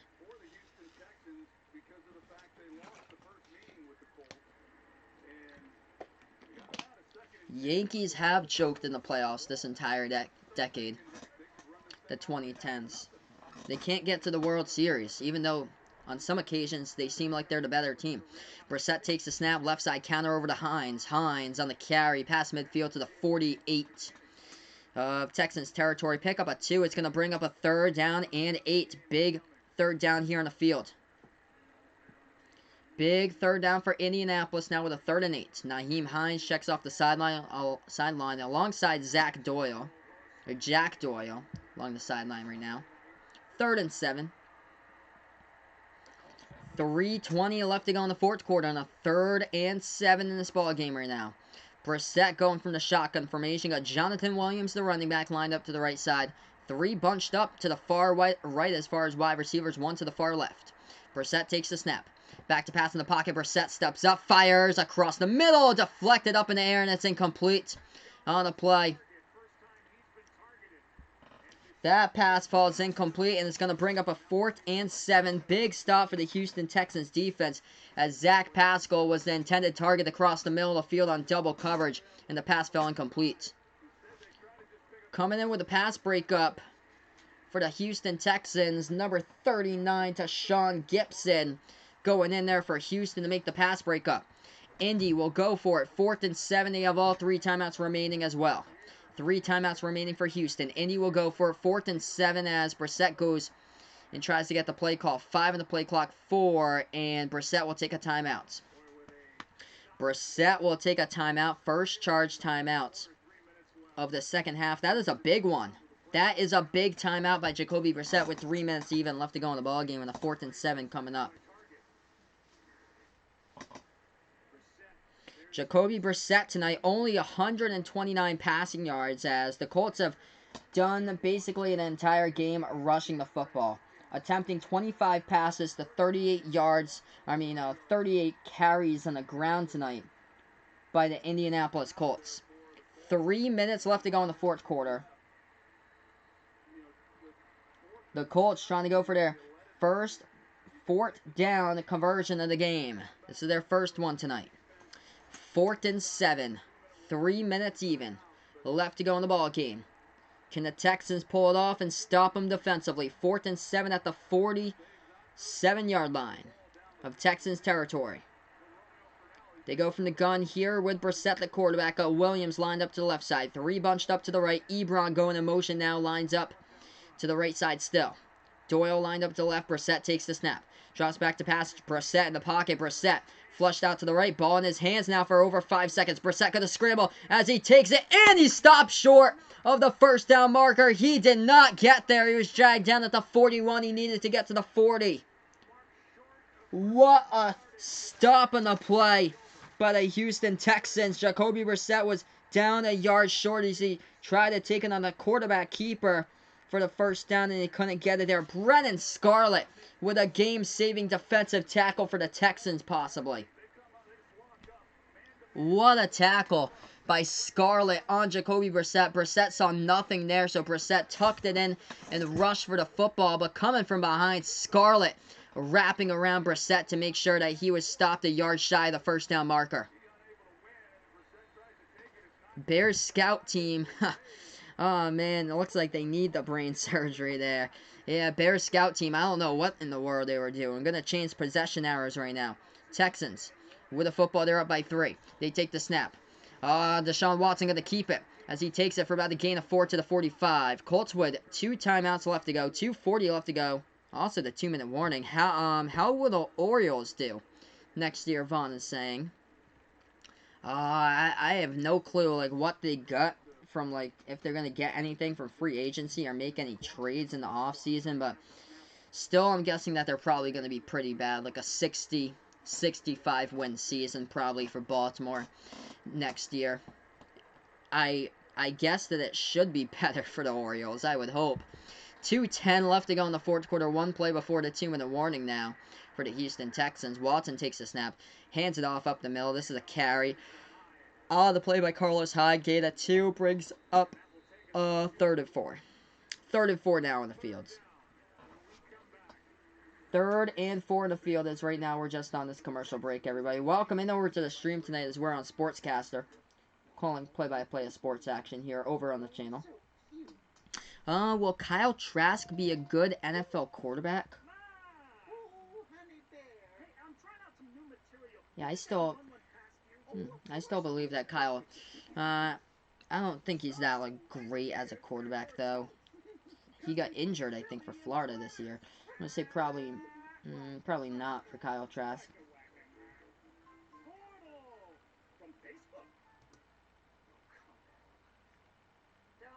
Right now, just on this commercial break, we're gonna head right back over to the stream here in just a moment, everybody. They call it play-by-play of sports action over on the stream tonight. So let's see here. What a stop though, and Jacoby Brissett with the football. He was carrying it along. So 19 first downs by the Colts, but they still are trailing by 3 points in this game. Indianapolis rushing the football as they have carried the ball tons and tons of times. 179 yards as a team by Indy tonight as they are run heavy this season for 39 rushing carries in this game. Currently, we have reached the 2-minute warning in the ball game tonight as we welcome you guys over to the stream here on Sportscaster, calling play-by-play of NFL action on Thursday Night Football tonight in the stream.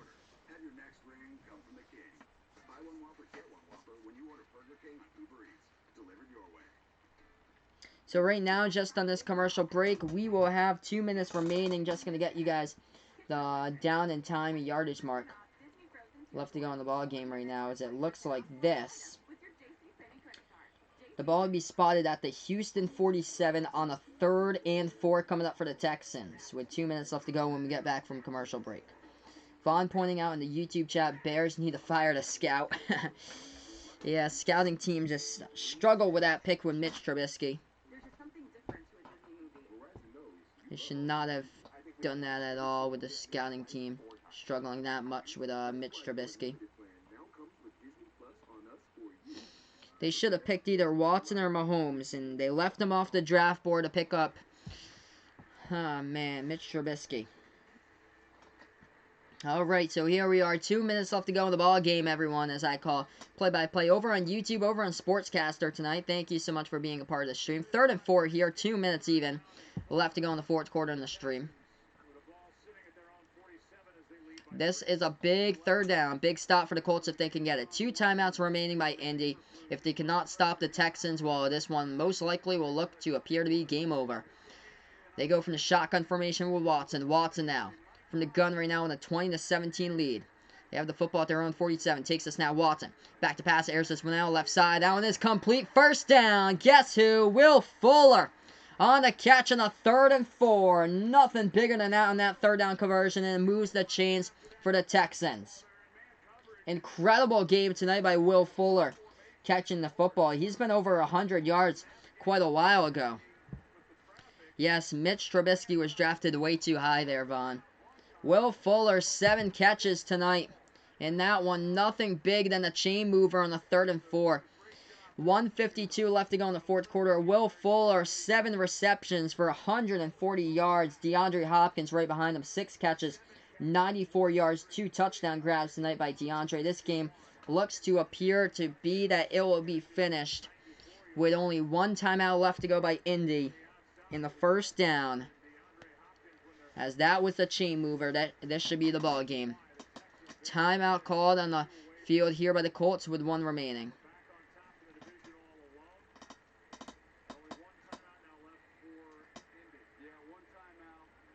One timeout left for Indy now. There's no way. Texans with the football. Now they're in the ace formation. Hyde in the backfield. Handoff up the middle by Hyde. Hyde bouncing off 1 tackler and gets about a gain of 1.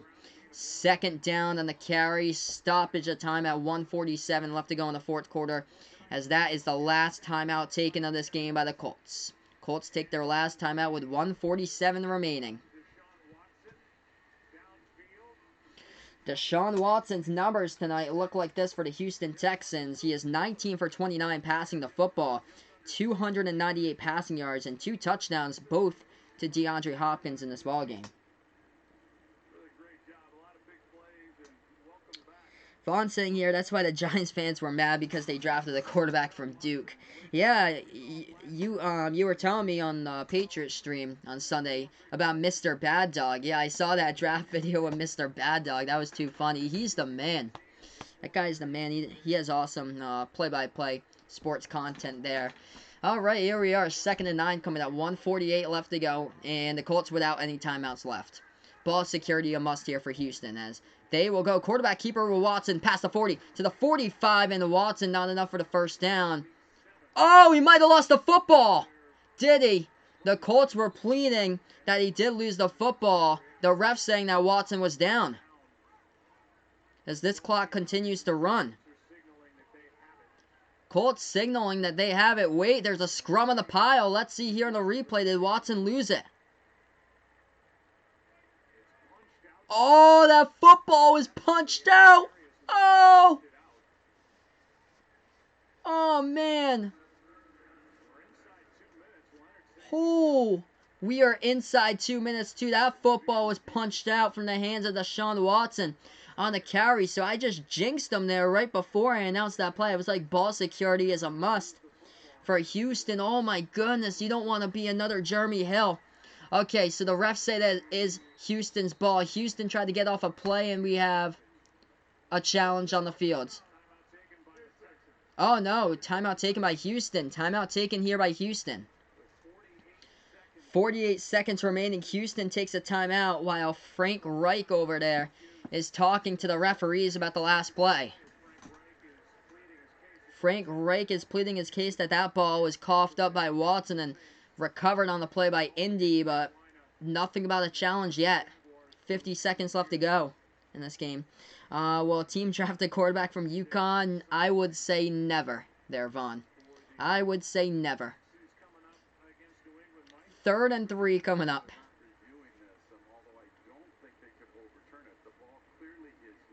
Actually, yeah, this isn't being reviewed right now, so this game should be over. 3rd and 3. If the Texans pick up a first down on the 3rd and 3, this game should be over. They have it at 35 Colts territory. Watson takes a snap, hands it off up the middle. They're stopped. They're stopped with 45 seconds remaining. 5-second differential between play clock and game clock. The Colts will get back this football off the punt on a 4th and 3 most likely. Or if you have Watson just roll out, just keep on dropping back and just chuck it up towards the sideline and end the game, you can do that. You're going to have like a 5-second differential there. So 4th and 3, they keep the offense on with a 4th and 3, 18 seconds remaining. Here we go. Colts, 5-second differential, 10 on the 5 on the play clock here, not in the game clock. 2, 1, and they call a timeout with 5 remaining. So Texans call a timeout now with 5 seconds left to go. 4th and 3. You'll be curious to see if they have the offense on the field or if they'll go punting situation. Probably keep the offense and just have Watson just drop back, and then just he has so much room to just run around for like 3-4 seconds and shuck it up to the sideline, get out of the tackle box, and call it a game. Or from UMass. Will a team draft a quarterback from UMass? I will say never to that as well. But the Arizona Cardinals got Andy Isabella, a rookie wide receiver from UMass, and he had that 88-yard touchdown catch for the Cardinals in Thursday Night Football on Halloween against the 49ers. 4th and 3 coming up. 5 seconds left to go in the game here, guys. If you're new over to the channel, make sure to hit those thumbs up before you sign off. Hit that subscribe button as well. Texans with 5 seconds remaining here. Most likely they're going to keep their offense onto the field. Most likely a snap from Watson as he'll drift back and just chuck it out of bounds. So let the time go off the clock. That's what I'm guessing here. We'll see what this play design happens to be. They have it at the Indy 35-yard line. 4th and 3 coming up for Watson. 4th and 3 in the field. Watson from the gun. Watson takes the snap, drifts back on the chuck. This one deep to the left corner of the end zone, and it goes out of bounds with no time left remaining, and that is the ball game. So Watson, with enough hang time on that pass, puts this game to the final score tonight. The Texans have done it, bouncing back from their loss on Sunday against Baltimore. Houston has done it. They get the W tonight, 20-17 over the Indianapolis Colts. Thank you guys so much for joining me on the video here on Final Yard Football. Before I sign off tonight, make sure to hit those thumbs up down below. Hit that subscribe button as well. I do plan on being back tomorrow night on the basketball channel, Behind the Arc Basketball, for the next play-by-play call. I think I'll be the Spurs versus the 76ers around 8 p.m. tomorrow night. I do plan to be back for that one. Before we go, Vaughn asking me, do I want to see UMass football improve? Definitely would. I'd like to see them possibly go back to FBS to improve at that level, because they are not looking FBS ready at all. But thank you guys so much for joining me. Houston with a big W in this one, 20-17 the finals. This is Final Yard Football on YouTube. Signing off for tonight here, guys. Thank you so much for joining me, and enjoy the rest of your night.